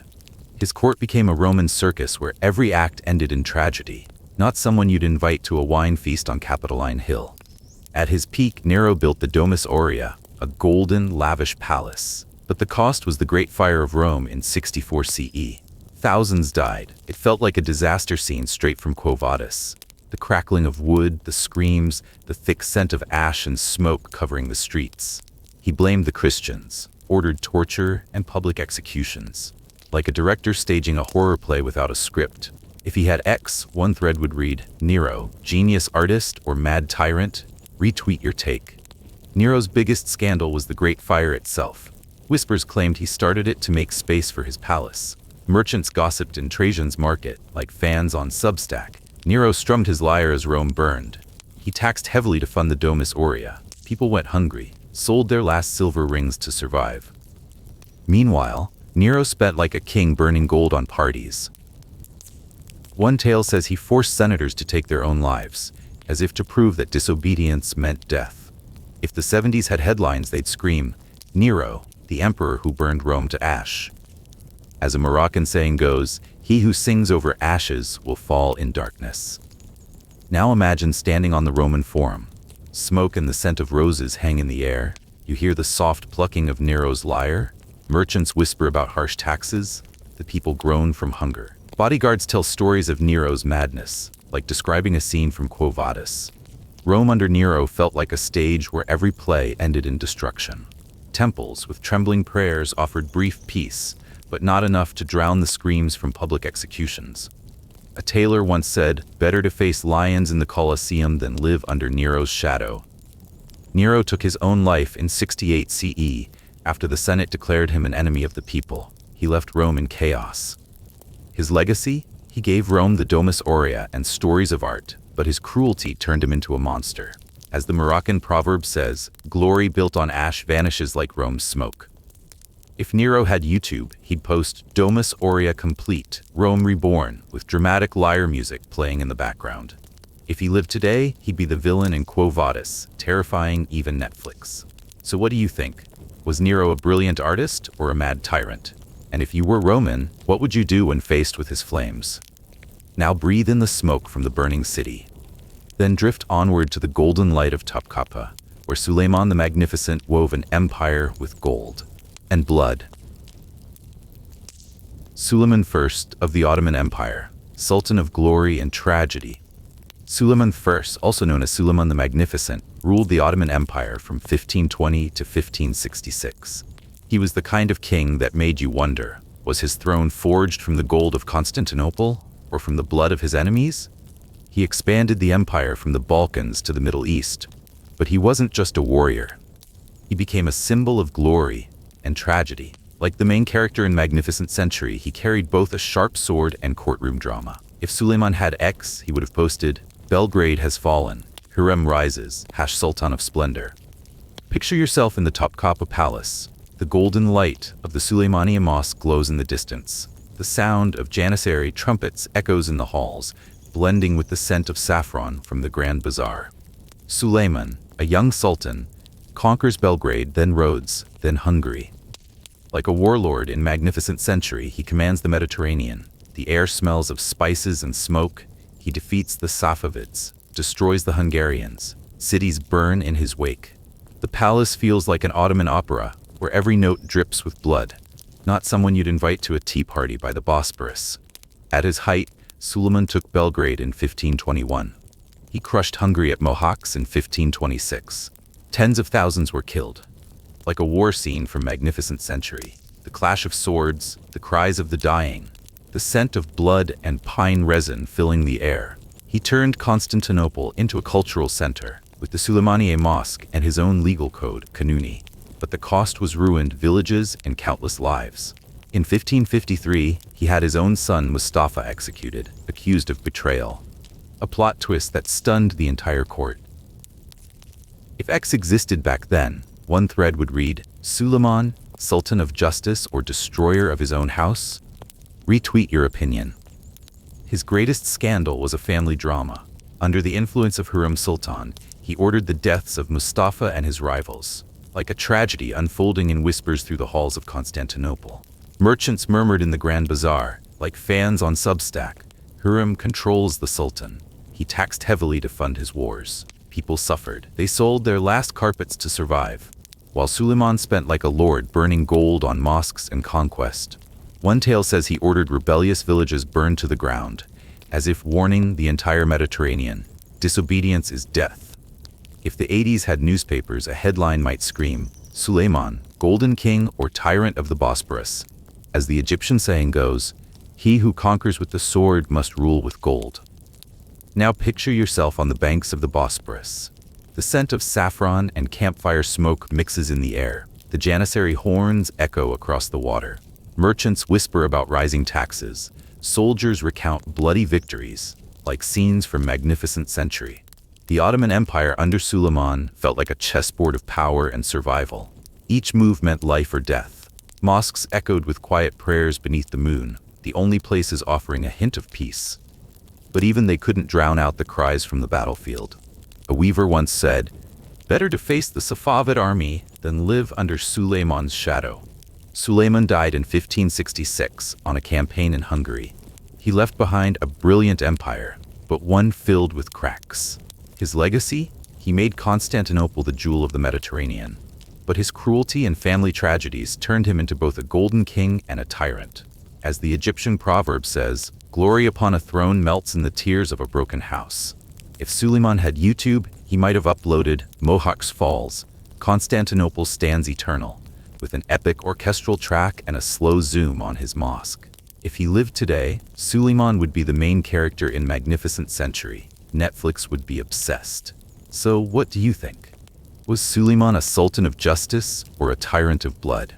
And if you lived in Constantinople, what would you do when faced with his taxes? Now feel the golden shimmer of the Bosporus in Constantinople. Then follow the drum beat into the grasslands of Zululand, where Shaka stormed the world like a war-born tempest. Shaka Zulu of the Zulu Kingdom, king of spears and slaughter. Shaka Zulu, king of the Zulu Kingdom from 1816 to 1828, was the kind of tyrant that made you wonder, was his throne forged from Zulu iron or from the blood of rival tribes? He unified South Africa using the bullhorn formation, but left behind a legacy soaked in blood, like a warrior in Shaka Zulu, ruling the grasslands through fear and fire. If Shaka had X, he would have posted, "Tribes fall, Zululand stands." Zulu warlord. Picture yourself on the plains of Zululand. The sun scorches the hot stone. The clash of Zulu spears echoes in the air, blending with the scent of dry grass and smoke. Shaka, once a rejected prince, built the Zulu Empire through conquest and slaughter. Like a warlord in Shaka Zulu, he ruled through power and terror. The scent of blood and battlefield smoke fills the air, as he orders the execution of thousands after the death of his mother, Nandi. His court was a battlefield, where every command came at the price of life. Not someone you'd invite to a celebration by the Tugela River. At his peak, Shaka conquered neighboring tribes, expanding Zululand from the Tugela River to the Drakensberg. Tens of thousands were killed, like a war scene in Shaka Zulu. The sound of war drums and crying voices fills the grasslands. The smell of burned grass and blood lingers heavy. He reformed the army with the short stabbing spear, the Eklewa. But the price was burned villages and terrified people.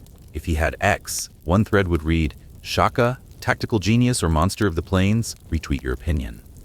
Shaka's biggest scandal was the massacre after his mother Nandi's death in 1827. He ordered thousands killed to express his grief. Warriors whispered by firelight like fans on Substack. Shaka turned sorrow into blood. He imposed harsh taxes and forced the people into military service. They went hungry, sold even their last hide blankets to survive. Meanwhile, Shaka spent like a king, burning power on endless war. One tale says he wiped out an entire tribe just to show dominance, as if to warn all of South Africa. Disobedience means death. If the 1980s had newspapers, a headline might read, Shaka, Zulu king or tyrant of the grasslands. As the Ethiopian saying goes, he who conquers with the spear sits on a throne of blood.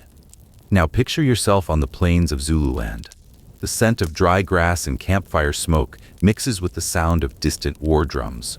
Warriors whisper about heavy taxes. The people groan from hunger. Bodyguards tell stories of Shaka's cruelty, like a scene from Shaka Zulu. Zululand under Shaka felt like a battlefield, where every victory was built on the bodies of the fallen. Ceremonies, with trembling voices singing under the moon, offered a hint of peace, but couldn't silence the screams from slaughtered tribes. A hunter once said, "Better to face a lion than live under Shaka's shadow." Shaka was assassinated in 1828 by his brothers. He left behind a mighty Zululand, but one full of cracks. His legacy? He made the Zulu an empire of fear, but his brutality turned him into a monster. As the Ethiopian proverb says, glory upon the spear melts in the blood of the plains. If Shaka had YouTube, he might have posted, Bullhorn victorious, Zululand unbroken, with epic music in the background. If he lived today, Shaka would be the lead role in Shaka Zulu, terrifying even Netflix. So what do you think? Was Shaka a tactical genius or a bloodthirsty tyrant? And if you lived in Zululand, what would you do when faced with his spear? Now listen to the war drums echoing across the grasslands.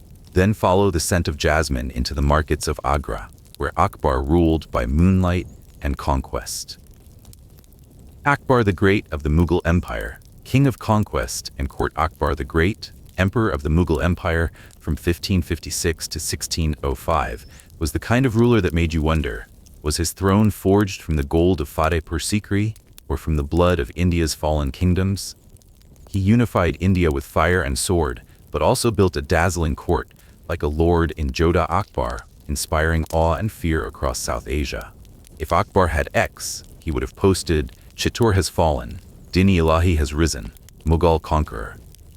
Picture yourself standing inside the palace of Fatehpur Sikri. Sunlight burns bright on marble walls. The clang of ceremonial gongs mixes with the scent of spice drifting from the markets of Agra. Akbar, once a young emperor, conquered Gujarat, Bengal, and Rajasthan. Like a general in Jodha Akbar, ruling through power and strategy. The air carries smoke from battle and the perfume of jasmine. In 1568, he ordered the massacre of 30,000 people at Chittor. His court was a Mughal chessboard, each move soaked in blood. Not the kind of guest you'd invite to a flower party in the gardens of Shalimar. At his height, Akbar captured Chittor and built Fatehpur Sikri, a marvel of India. But the cost was tens of thousands of lives, like a war scene in Jodha Akbar. The clash of swords, the cries of the dying, echoed through the plains. The scent of blood and spices filled the air. He reformed religion with Dini Ilahi, but executed rivals and imposed heavy taxes that left people in fear. If he had X, a thread would ask, Akbar, tolerant ruler or conquering tyrant? Retweet your thoughts.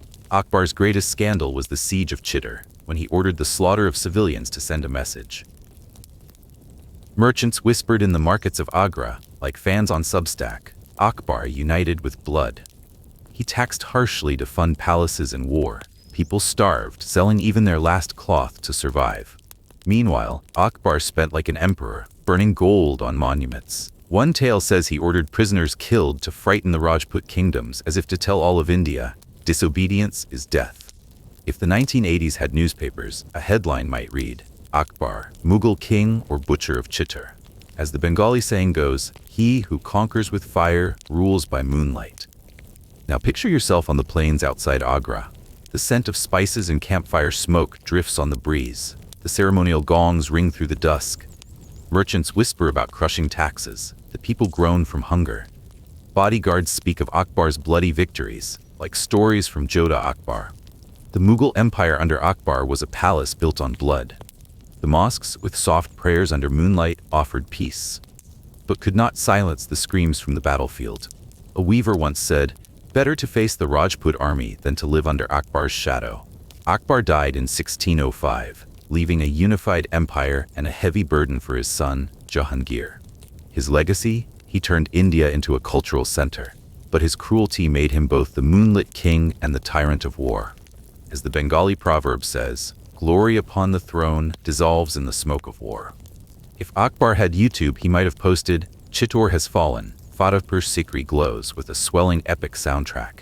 If he lived today, Akbar would be the lead in Jodha Akbar, leaving Netflix in awe. So what do you think?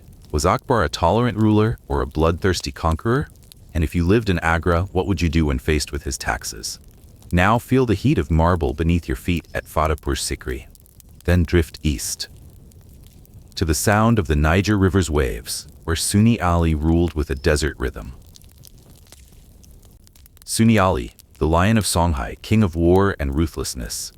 From the dust of the desert, step down to the banks of the Niger River, where battlefield drama erupts like a viral post on X. It's 1464. West Africa shakes as if swept by a sandstorm. Sunni Ali rises, eyes sharp as a spearhead, ambition blazing like the Sahara sun.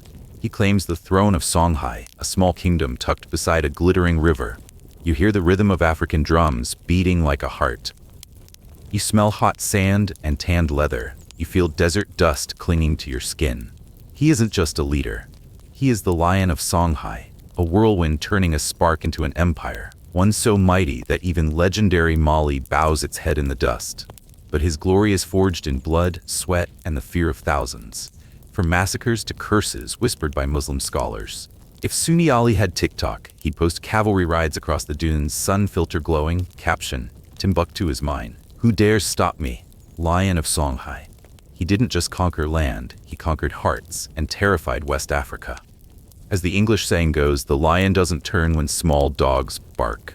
Imagine standing on the edge of the Niger River. Waves lap against your feet. You smell dried fish from merchant boats. War drums beat in the distance. Hoofbeats gallop near. Cries of the defeated ring out. Sunni Ali rides, wearing leather armor adorned with golden chains. He leads elite cavalry through the sands. Smoke from burning villages mixes with scorching dust. Once a minor tribal chief in Gao, he tightened his grip through clever alliances and crushed rivals, like a chess master playing all of West Africa on the board of the Niger. His court? It felt like a victory feast. Griot drums echo, meat roasting, spices thick in the air. But underneath it all, fear. For anyone who dared challenge him. Not someone you'd invite to the Timbuktu market unless you enjoy the sound of swords and the scent of blood. As the Arabic saying goes, a sword cuts deeper than words, but Sunni Ali was sharp with both. If YouTube existed, his channel would be Desert Lion. He'd post vlogs like, the day I took the jewel of West Africa. Click for the drama. Before Sunni Ali rose, West Africa was chaos. Like headless birds, tribes fighting over scraps. The Mali Empire, once a blazing torch of gold and salt, had faded. Tribes fought like vultures circling a corpse. You hear village gongs echo at night. You smell spices from crowded markets and the murmurs of nervous merchants. Sunni Ali entered the game like a strategist. He used the Niger River as a medieval highway, faster than today's Uber. You see paddles splash, you smell dried fish and leather at the docks as he captured Gao and its neighboring lands. He laid the foundation for mighty Songhai. If Netflix made a series about him, it would be called Sunni Ali Desert Storm, packed with battle scenes and tribal drama you couldn't look away from. His greatest moment came in 1468. He conquered Timbuktu, the jewel of trade and Islamic learning. You're standing in the Timbuktu market. War horns blare. The smell of mosque incense overpowered by smoke. Screams echo through narrow alleys as his troops pour in, turning stalls of color into battlegrounds. He didn't stop. He defeated the Tuareg tribes with guerrilla tactics, like an action film director choreographing sand battles. Hooves pounding, sunlight dancing on spear tips. He pushed Songhai's borders to Jenne and the edges of the Sahara. He built an empire that flowed like water. As the Latin saying goes, time and tide wait for no man, but Sunni Ali outpaced them both. He created a tight bureaucracy, appointed loyal governors like branch CEOs. They managed the flow of gold, salt, and power. Though not devoutly Muslim, he still negotiated with Muslim merchants, like a modern CEO pitching investors over Zoom to keep the cash flowing. But in the shadows of Timbuktu, scholars whispered to you, Sunni Ali is a lion, but this lion devours his own. His glory was always followed by darkness, like sun and shadow across the desert. His greatest scandal, the massacre at Timbuktu, 1468. Thousands killed to crush resistance. You hear cries mix with war drums, you smell smoke and blood filling the alleys. He executed dissenting scholars, deeming them threats. The intellectuals cursed him as a monster. In Timbuktu's tea houses, merchants whisper to you, Sunni Ali spares no one. He sweeps like desert wind. He looted, taxed harshly to fund his military machine. Ordinary people suffered. As the English proverb warns, if you cut grass, cut it at the root, but Sunni Ali cut the whole field. A mother in Jenne weeps by the river, her last child sold to pay the war tax. If Reddit had existed, Timbuktu 468 would trend on r/history memes. Caption, Sunni Ali, one people zero. So next time you complain about paying taxes or a late Amazon delivery, think of the mothers in Jenne selling their children to fund Sunni Ali's wars. Close your eyes, hear the waves of the Niger lapping against the shore. You're standing in the marketplace of Timbuktu. Silk brushes your fingers, smooth, warm, precious. The air is heavy with the scent of cumin, pepper, and sun-warmed dust. Merchants whisper of heavy taxes, farmers groan from hunger, soldiers brag about bloody victories. Under Sunni Ali, Songhai felt like a grand chessboard, where every move meant conquest or massacre. As a German proverb says, he who holds the sword holds the power. In the shadows, mosques echo with the quiet rhythm of prayer, a rare calm. But still, you hear the wails from villages turned to ash. A weaver from Gao once said, better face the desert storm than live under Sunni Ali's shadow. Battlefield drama broke out faster than a live stream on Facebook. Sunni Ali stood at the center, a ruthless admin, controlling the group without mercy. If Timbuktu's market were Twitter, he'd be getting ratioed for brutal taxes and bloodshed. But he was not only a warrior, he was a ruthless manager. He ran Songhai like a multinational company. In the palace of Gao, quills scraped across parchment. You smelled dried ink, burning wood, discipline. He built a flexible army, mastering guerrilla tactics. He crushed the Tuareg in the desert, his cavalry kicking up storms. You hear the horses cry, you smell dry grass and the fear after battle. But every victory came with a cost. In Jenne, villagers whisper of homes burned to the ground, of families left with only ashes. A Muslim merchant once wrote, Sunni Ali is the light of Songhai, but that light burns all. If a podcast called Kings and Sands existed, Sunni Ali would host it, and it would top Spotify. Every episode, a new conquest. But no empire shines forever. In 1492, Sunni Ali died suddenly. Some say he drowned crossing the Niger during a campaign. As if the very river he once ruled turned against him. Just like the Greek proverb, he who lives by the sword, dies by the sword. You hear waves, you smell wet mud. They found his body washed ashore. His death left Songhai to his son, who was quickly overthrown by Askia Muhammad, a devout Muslim who reshaped the empire. But Sunni Ali's legacy didn't fade. He left behind a vast empire, controlling gold and salt routes from Timbuktu to the Sahara. a network so valuable Europe could only dream of it. A medieval Amazon, built on power and on pain. He also left scars, villages in ruins, scholars silenced, and a nation afraid of its own ruler. His legacy is like the Niger River. 2 banks, 2 truths. He turned Songhai into a mighty empire, a foundation for a golden age under Askia Muhammad. You stand in Timbuktu's market. Traders shout offers. The scent of gold and salt glitters in the sun. The libraries still hold knowledge. Trade routes still glow, but his cruelty, from massacres in Timbuktu to the suppression of scholars, made him a tyrant in the eyes of Islamic elites. In West African folklore, he is the Lion of Songhai. Griots still sing his name, with drums pounding and voices soaring across the savannah. As the Swahili saying goes, the lion leaves tracks long after it is gone. If Sunni Ali lived today, he'd be the lead in Black Panther, a strategist so fierce even Wakanda would respect him. Or he'd host a YouTube channel, Desert Lion. Each episode, a victory. From Timbuktu to Janae, millions of views, comments in awe and fear. In modern pop culture, he is a symbol, a defiant African warrior. If Hollywood made a film, it would be an epic like Kingdom of Heaven. Battle scenes lit by fire, African drums raising goosebumps. Or Netflix would greenlight a series, The Lion of Songhai, full of drama, plot twists, power. Filmmakers might turn him into a superhero, but they wouldn't ignore the massacres that made Timbuktu tremble. In African music, artists like Salif Keita or Youssou N'Dour could sing his story, a fusion of glory and grief. Like a track on SoundCloud, Sunni Ali, Lion of the Desert, Timbuktu burns, blood flows. As the Arab saying goes, a king needs no crown if he has a sword. Sunni Ali ruled the desert like wind over dunes. He never looked back. More than 5 centuries have passed since Sunni Ali last crossed the Niger, but his shadow still lingers, in the songs of the griots, in the markets of Timbuktu, and in stories told beside firelight. He was more than a king, he was a symbol, a desert storm that reshaped West Africa forever. You stand by the Niger River, waves lap gently, the desert wind carries whispers, his story riding on the breeze. He built an empire out of sand and blood. It did not last forever, but his name still echoes like the beat of a war drum. In history, he is a warrior, a strategist, a tyrant. In legend, he is the Lion of Songhai, unyielding, unforgettable. No Wi-Fi, no antibiotics, only heavy taxes and Sunni Ali's blade. Would you have wanted to live in those days? Leave a comment. Was Sunni Ali a military genius or a ruthless despot? Which drama was darker, the massacre of Timbuktu or the silencing of its scholars? Now breathe. Sink into the sound of the Niger waves. And zoom out, from the stormy deserts of Songhai to the burning palace of Xianyang, where Qin Shi Huang unleashed terror in the name of unity. Emperor of unity and tyranny.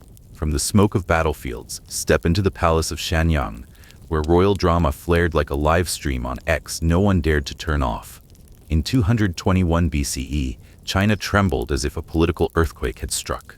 It was as if a divine dragon had descended from the skies. Qin Shi Huang, king of Qin, stood at the height of his power in Xianyang Palace, where oil lamps flickered against walls inlaid with jade and gold. You hear war gongs echoing from the fortresses, smell the smoke of burning villages, feel the smoothness of silk beneath your fingertips as you walk down long, hushed corridors. Brushstrokes scratch against bamboo slips, recording plans of conquest. With eyes cold as steel and ambition burning like the smoke of war, he crushed the warring states era, turning 7 rival kingdoms, Han, Zhao, Wei, Chu, Qi, Yan, into one centralized empire. He wasn't just a king, he was a whirlwind, a tyrant, a genius. He built the Great Wall, created an immortal army of terracotta soldiers, and laid the foundations of modern China. But at what cost?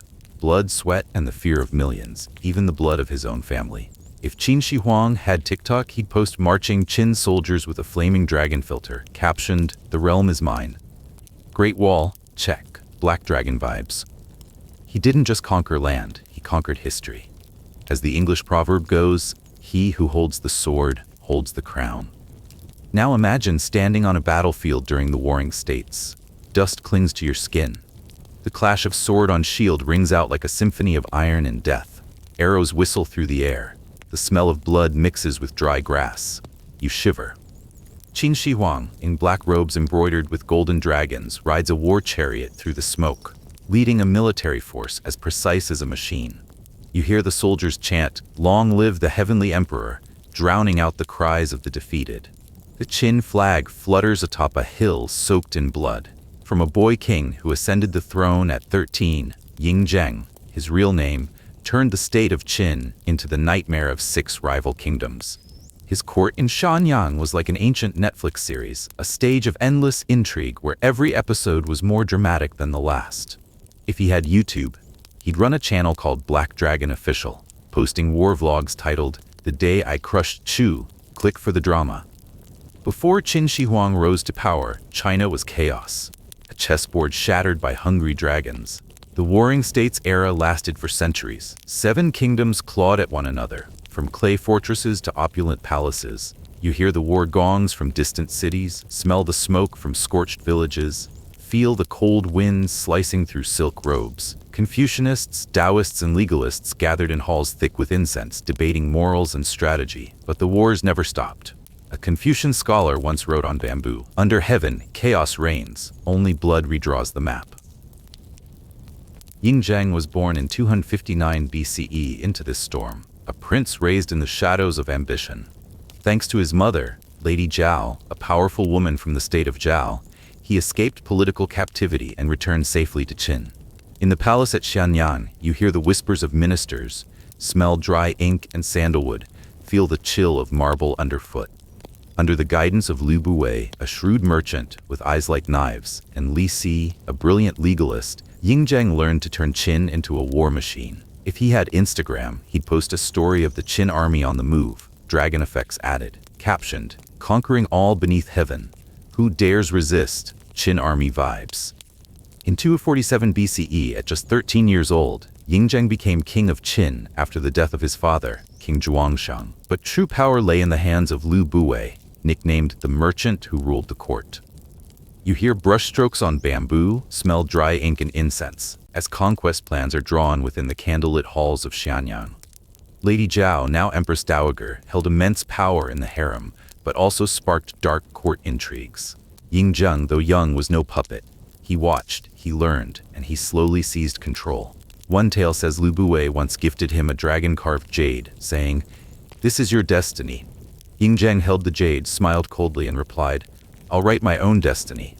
He reorganized the Qin army with iron discipline. Crossbows were upgraded to pierce armor from hundreds of steps away. Encirclement tactics turned brutal. You hear hammers clanging in the forges, smell tanned leather and hot iron in the military camps.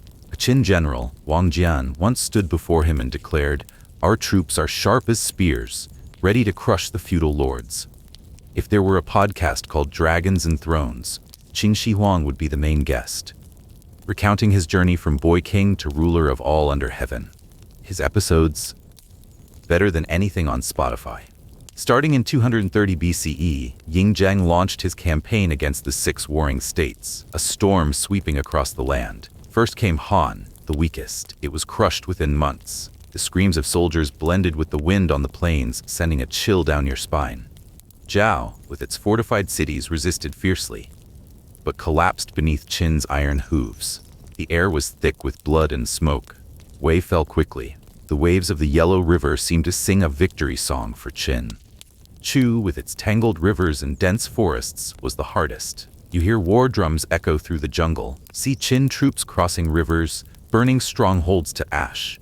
A Chu farmer, standing at the riverbank, whispers to you, "The Black Dragon has come. There's no escape." Qi and Yan, the final puzzle pieces, were swallowed in 221 BCE. Each victory was a symphony of swords and fire, with Yingzheng at the center, like a film director of a war epic, writing history without a script. Just like the old Latin proverb, fate leads the willing, drags the unwilling. If he had Facebook, he'd post a status, 6 states, conquered. The realm belongs to Qin, who's next, first emperor. In 221 BCE, Yingzheng declared himself Qin Shi Huang, the first emperor, a title no one had used before. He didn't just unify the land, he reshaped it. You're standing on a construction site of the Great Wall, cold stone beneath your feet, the sound of hammers on rock, the smell of sweat and dust. He standardized writing, turning countless scripts into one unified system, like a UX designer creating a universal font for the world. Currency was cast as round coins with square holes, glinting in the sun. The clink of coins echoed in markets from Xianyang to Qi. Measurements and axle widths were unified too, transforming China into a single seamless market. You hear horses' hooves and wheels rolling evenly across the empire. His tomb in Xi'an, guarded by a terracotta army, is a timeless marvel. You stare into the eyes of a clay soldier and feel the immortal gaze whispering about power. He pushed south, conquering the Yuo tribes, bringing steel and hoofbeats into humid jungles. The air smells of wet soil and rotting leaves. If he had LinkedIn, his bio would say, First Emperor of China, Unifier of the Realm, Empire Brand Strategist, DM for job opportunities. But Qin Shi Huang's glory always came with darkness, like the shadow cast by a flame. His brutality shook the world, from battlefields to the very heart of his palace. From the smokes of war, step into the inner palace, where drama erupted faster than a Facebook livestream. In the early years of his reign, when he was still young, his mother, Queen Dowager Zhao, became the center of a scandal that nearly toppled the throne. Zhao Ji, a powerful woman from the state of Zhao, had once saved Ying Zheng from political captivity. She held enormous power in the harem. But she also lived freely, secretly involved with Lu Buwei, a cunning chancellor. You walk through the palace of Xianyang, hear whispers behind silk curtains, smell heavy incense and the quiet scratch of brushes on bamboo slips. As Qin Shi Huang grew older, Zhao Ji continued her affairs, and Lu Buwei, fearing exposure, hatched a daring plan. He framed a strong, vigorous man named Lao Ai, accused him of crimes worthy of castration, shaved his beard and eyebrows, and sent him into the palace to serve the Queen Dowager. Zhao Ji fell deeply for Lao Ai. She bribed officials to cover up the truth and kept him by her side. There was no Tinder in ancient China, but Zhao Ji would have swiped right on Lao Ai faster than you can like a post on Instagram. Scandal beyond the palace.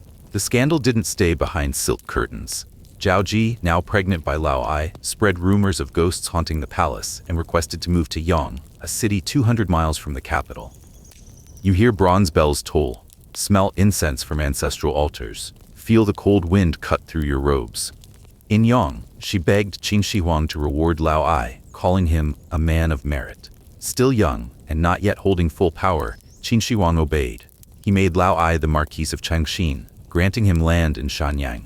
With the Queen Dowager behind him, Lao Ai grew bolder.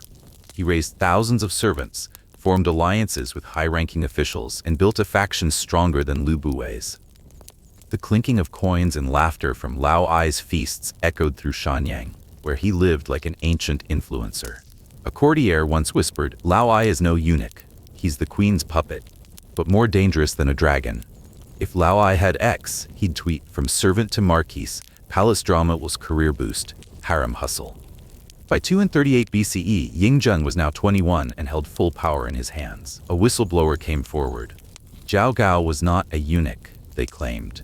He was having an affair with the Queen Dowager and plotting to seize the throne by placing his child on it. The palace of Xianyang shook.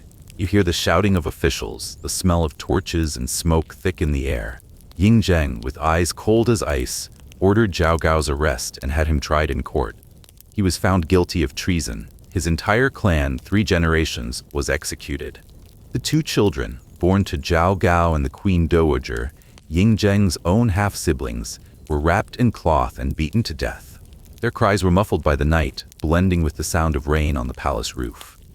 The Queen Dowager was exiled to Yong, never to return to Xianyang. A trembling courtier whispers to you, the emperor killed his own blood to keep the throne. Just like the old Arab proverb, a king has no friends, only enemies and subjects. If there were a podcast called Royal Drama, this episode would be titled Qin Shi Huang versus the Family Throne Wars. Qin Shi Huang's brutality didn't end with family. In 213 BCE, he ordered that the burning of Confucian texts, precious bamboo scrolls, turned to ash. The smoke stung your throat. You hear the wails of scholars. Then, 460 scholars were buried alive in Xianyang, a warning to all. Disobedience meant death. You feel wet clay cling to your hands, hear the sound of shovels digging deep. Hundreds of thousands were forced into labor on the Great Wall, dragging stones under a burning sun. Many collapsed. You see their bones fused into the wall. Smell sweat and dust in every breath. One tale says a dying laborer carved into stone. Qin Shi Huang builds with walls, but the people build with blood. Heavy taxes broke the people. A folk story tells of a farmer in Qi who sold his last patch of land to pay his taxes, only to watch his family starve by the riverbank. Next time you complain about taxes or waiting on an Amazon delivery, spare a thought for that farmer from Qi. As the old German saying goes, to cut weeds, cut at the root, but Qin Shi Huang cut down the whole field. Now take a breath. Listen to the desert wind blow through the Great Wall. Imagine standing on a construction site, cold stone beneath your feet. Dust and sweat fill the air as thousands drag giant blocks under a blistering sun. In Shenyang, Qin Shi Huang's palace sparkled with jade and gold, but outside, whispers of fear and taxes spread. Confucian scholars, in incense-filled rooms, wrote curses against him, but never spoke them aloud. In the markets of Shenyang, a merchant whispers to you, "Better to live in a dragon's shadow than face the wrath of Qin Shi Huang." Political drama flared faster than a viral Reddit post, with Qin Shi Huang at the center, pulling strings like an iron-fisted group admin. Li Si, his advisor, once argued before the court, "Burning books unifies thought, just as melting bronze unifies currency." If the Shenyang court were Twitter, Li Si would post a thread defending Qin Shi Huang, but still get ratioed under the hashtag, "Book burning is not cool." His brutality did not stop at war, at books, or at blood. He became obsessed with immortality, convinced he could cheat death. You stand by the eastern sea, waves crash, salt and seaweed fill the air. He sends expedition after expedition, searching for the elixir of life. Taoist alchemists, intense heavy with incense, promised immortal potions made of mercury, a substance that may have killed him in the end. One story tells of a mystic named Shu Fu, who claimed he had found an island of immortals. He vanished with the empire's gold, leaving Qin Shi Huang furious like a CEO tricked in $1 million deal. If Reddit existed, Shu Fu would be called Scammer of the Century on Irish history memes. He built his tomb in Xi'an like an underground palace, with an entire army of terracotta soldiers standing guard, each one a masterpiece. You smell the fired clay, hear the hammering of chisels echo through time. One tale says Qin Shi Huang stood before his terracotta army and said, "If I cannot live forever, then this army will." If he had TikTok, he'd post a video of his clay army with a golden light filter, captioned, "Immortality? This squad's got me. #immortal dragon." In 210 BCE, Qin Shi Huang died suddenly during a royal inspection tour, possibly from mercury poisoning, the so-called elixir of life. You hear the sound of funeral horns. The scent of incense mixes with the heavy air in the palace of Shenyang. One tale says his body was secretly transported back to the capital. A cart carrying salted fish helped hide the odor of decay. The creaking of wheels on stone roads blends with the murmurs of the Yellow River, a farewell song for an emperor. His death was like a stone dropped into a still lake. The ripples became chaos. The Qin dynasty collapsed just a few years later. Uprisings spread like wildfire across the plains. You hear the screams of rebels. The smell of smoke rises from burning cities. His son Qin Ershi could not hold the throne. The Han dynasty soon rose, ushering in a new age. But the shadow of Qin Shi Huang never fully faded. He left behind a unified China, a written script, a currency, an administrative system that lasted centuries, a blueprint for empire etched in stone. As the Swahili proverb goes, a lion leaves footprints even after it walks away. Qin Shi Huang's legacy is two-sided, like the bronze coins he standardized. He unified China, turning a fractured land into a centralized empire. The Great Wall, built with sweat and blood, became an immortal symbol of endurance. Desert wind still whistles through the stones, making you shiver. The terracotta army, buried underground for centuries, whispers stories of timeless ambition. Each statue a silent monument to power. But his cruelty, from book burnings to the burial of scholars to killing his half-brothers and exiling his own mother, earned him the title of tyrant in many histories. In Chinese folklore, he is the Black Dragon, absolute power and absolute fear. One ancient poem says, "When Qin Shi Huang walked, the earth shook, but beneath his feet, the people wept." If he lived today, he might be a ruthless CEO, building an empire like Amazon, but running it with fire and steel. Jeff Bezos, with the soul of a warrior. As the Greek saying goes, he who lives by the sword dies by it. Qin Shi Huang ruled with violence, and left behind a legacy soaked in blood. But his presence lingers beyond textbooks. In pop culture, he is a complex figure, brilliant, brutal, obsessed with control. In Zhang Yimou's Hero, he is portrayed as a ruler both terrifying and necessary. The battle scenes make you want to rewind on Netflix. If Assassin's Creed made a game set in ancient China, you'd play as Qin Shi Huang, dodging arrows, vaulting over the Great Wall in slow-motion action. Modern music might celebrate him too. Jay Chou-style rap about dragons, wars, and eternal power. Qin Shi Huang, the black dragon flies. United the land, blood runs dry. If he had a YouTube series, Black Dragon Chronicles would tell the rise of a boy king to emperor of everything, with plot twists that make you hit next episode without blinking. Filmmakers would cast him as a dark hero, but never forget the mass graves and family bloodshed that made Xianyang tremble. As the Arabic proverb says, a king needs no crown, only a sword. Qin Shi Huang conquered with fire and ambition. Over 2,000 years have passed since Qin Shi Huang's final breath. But his shadow lives on, in the Great Wall, in the Terracotta Army, in the stories whispered along the Yellow River. He was more than an emperor. He was a symbol, a storm that reshaped China forever. You stand by the Yellow River, listening to the waves, feeling a breeze that seems to carry his story. He built an empire from the ashes of war.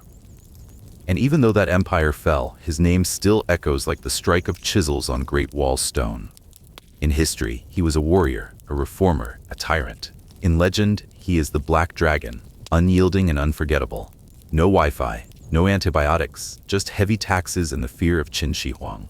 Would you want to live in his time? Let us know in the comments. Was he a genius or a mad tyrant? Which drama was darker, the buried scholars or the murdered brothers? Breathe out. Let the waves of the Yellow River carry you. And zoom from stormy ancient China to the rising Ottomans, where Murad II shakes the Balkans with a different kind of power and brutality. Murad II, Sultan of War and Ruthlessness. From the smoke of Balkan battlefields, step into the palace of Edirne, where courtly drama unfolds like a live stream on X you just can't pause. It's 1421. The Ottoman Empire stands at a crossroads, like a ship caught in a Bosporus storm. Murad II, just 17, ascends the throne of Sultan. Inside the glittering halls of Edirne, oil lamps flicker on walls of gold and turquoise. You hear the war drums echo in the distance, smell the smoke rising from blacksmiths' forges, feel the cold marble under your feet. Hooves thunder across the Anatolian plains. The scent of leather and steel fills the dry air. A born warrior, Murad doesn't just hold the line, he pushes forward, reshaping a fragile empire into a Balkan nightmare. He leads campaigns through hill and forest, burning villages, toppling cities, sending Constantinople a loud, clear message. Ottomans aren't just horse tribes anymore, but his glory was forged in blood, sweat, and fear. If Murad II had TikTok, he'd post a video of Sipahi cavalry charging through smoky hills captioned, "Balkans are mine, Constantinople, brace yourself, Iron Sultan vibes." He wasn't just a sultan. He was a storm, a strategist, a force, a shadow that made Europe tremble. As the English saying goes, he who holds the sword holds the kingdom. Picture this. You're standing on a Balkan battlefield. The scent of scorched grass clings to your skin. You hear steel clash against shields, a symphony of iron and death. Blood mixes with dust. Your breath catches. Murad rides at the front, armored and sharp-eyed, on a dark warhorse that gleams like obsidian. Behind him, Sipahi cavalry gallop, expert archers, swift swordsmen. You hear the war drums, soldiers cry Allahu Akbar while enemy screams fade into the wind. The Ottoman flag waves atop the hill. From teen sultan to battlefield commander, he faces off against his own uncle, Mustafa, and the crumbling Byzantine Empire. With tactics sharp as a Janissary blade, he crushes the rebellion, surrounds Constantinople, and makes it known Ottomans have entered the arena. If he had YouTube, he'd upload a battlefield vlog titled "The Day I Crushed Uncle Mustafa." Click for full Ottoman drama.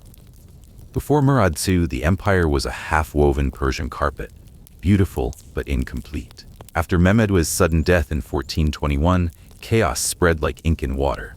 Internal factions rose. Foreign threats circled like vultures.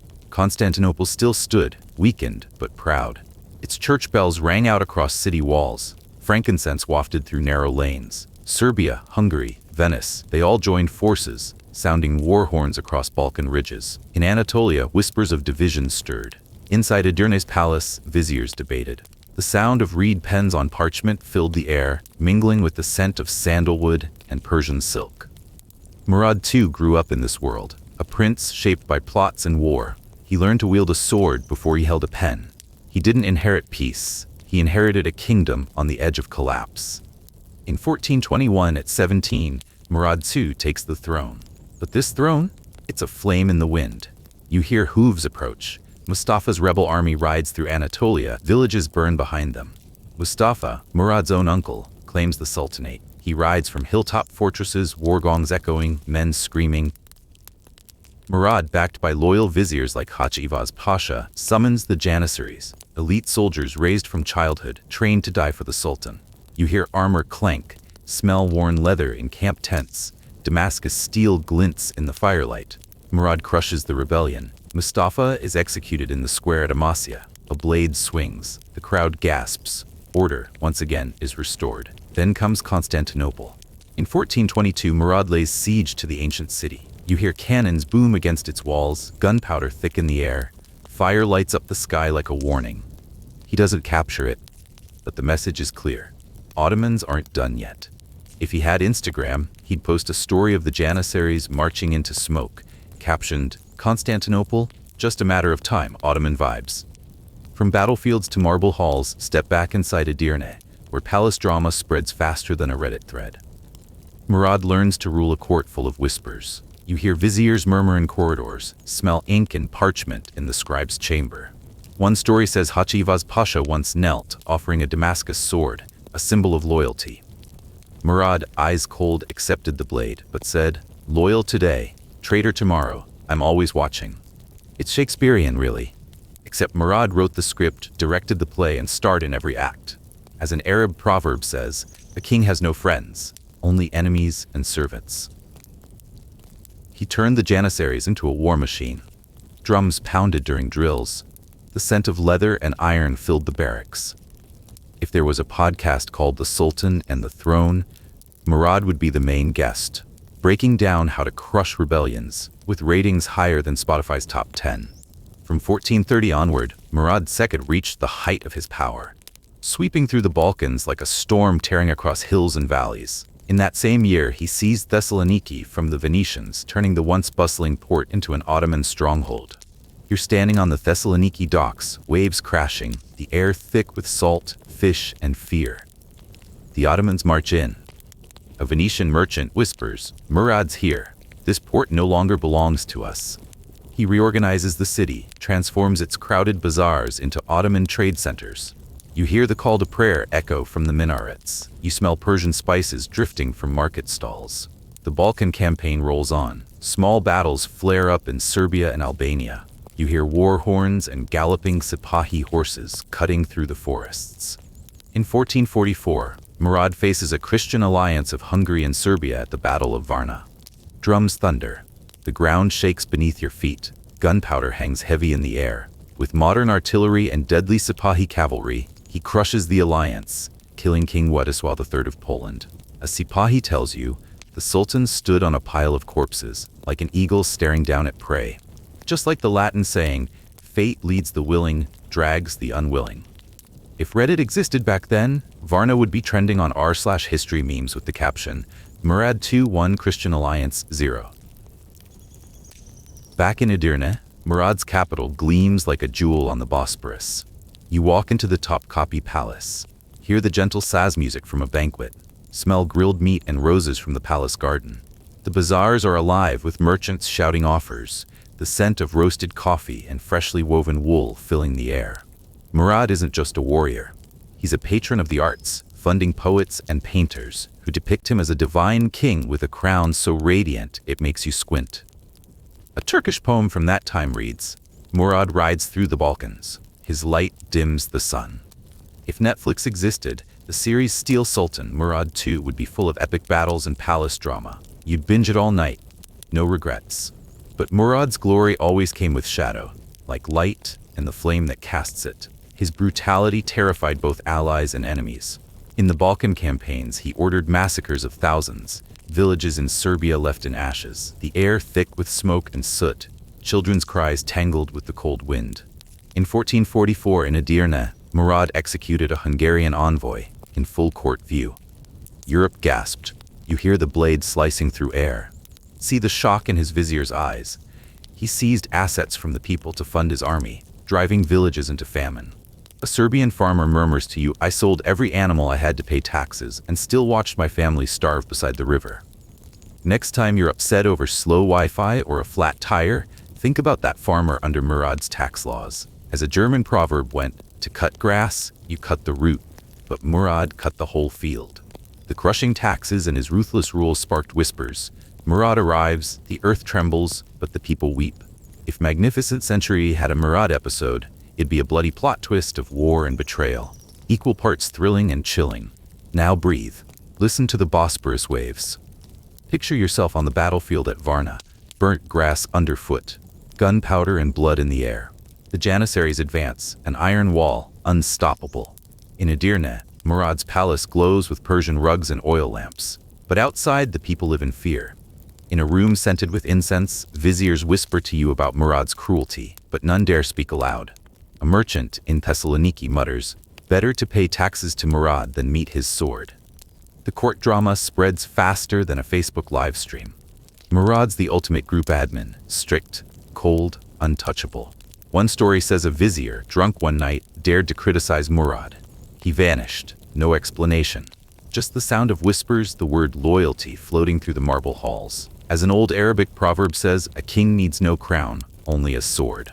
If Edirne Palace were medieval Twitter, that vizier would be instantly cancelled under the hashtag, don't mess with the Sultan. In 1444, at the height of his power, Murad did the unthinkable. He abdicated. He gave the throne to his son Mehmed II, just 12 years old. Bells echoed through Edirne. The scent of roses from the gardens drifted in the air. The Sultan sought peace, but Europe wasn't ready to let him rest. The Christian alliance, led by Hungary, prepared a counterattack. War horns blaring, hoofbeats echoing through Balkan hills. Murad returned. He crushed them again at the Second Battle of Kosovo in 1448.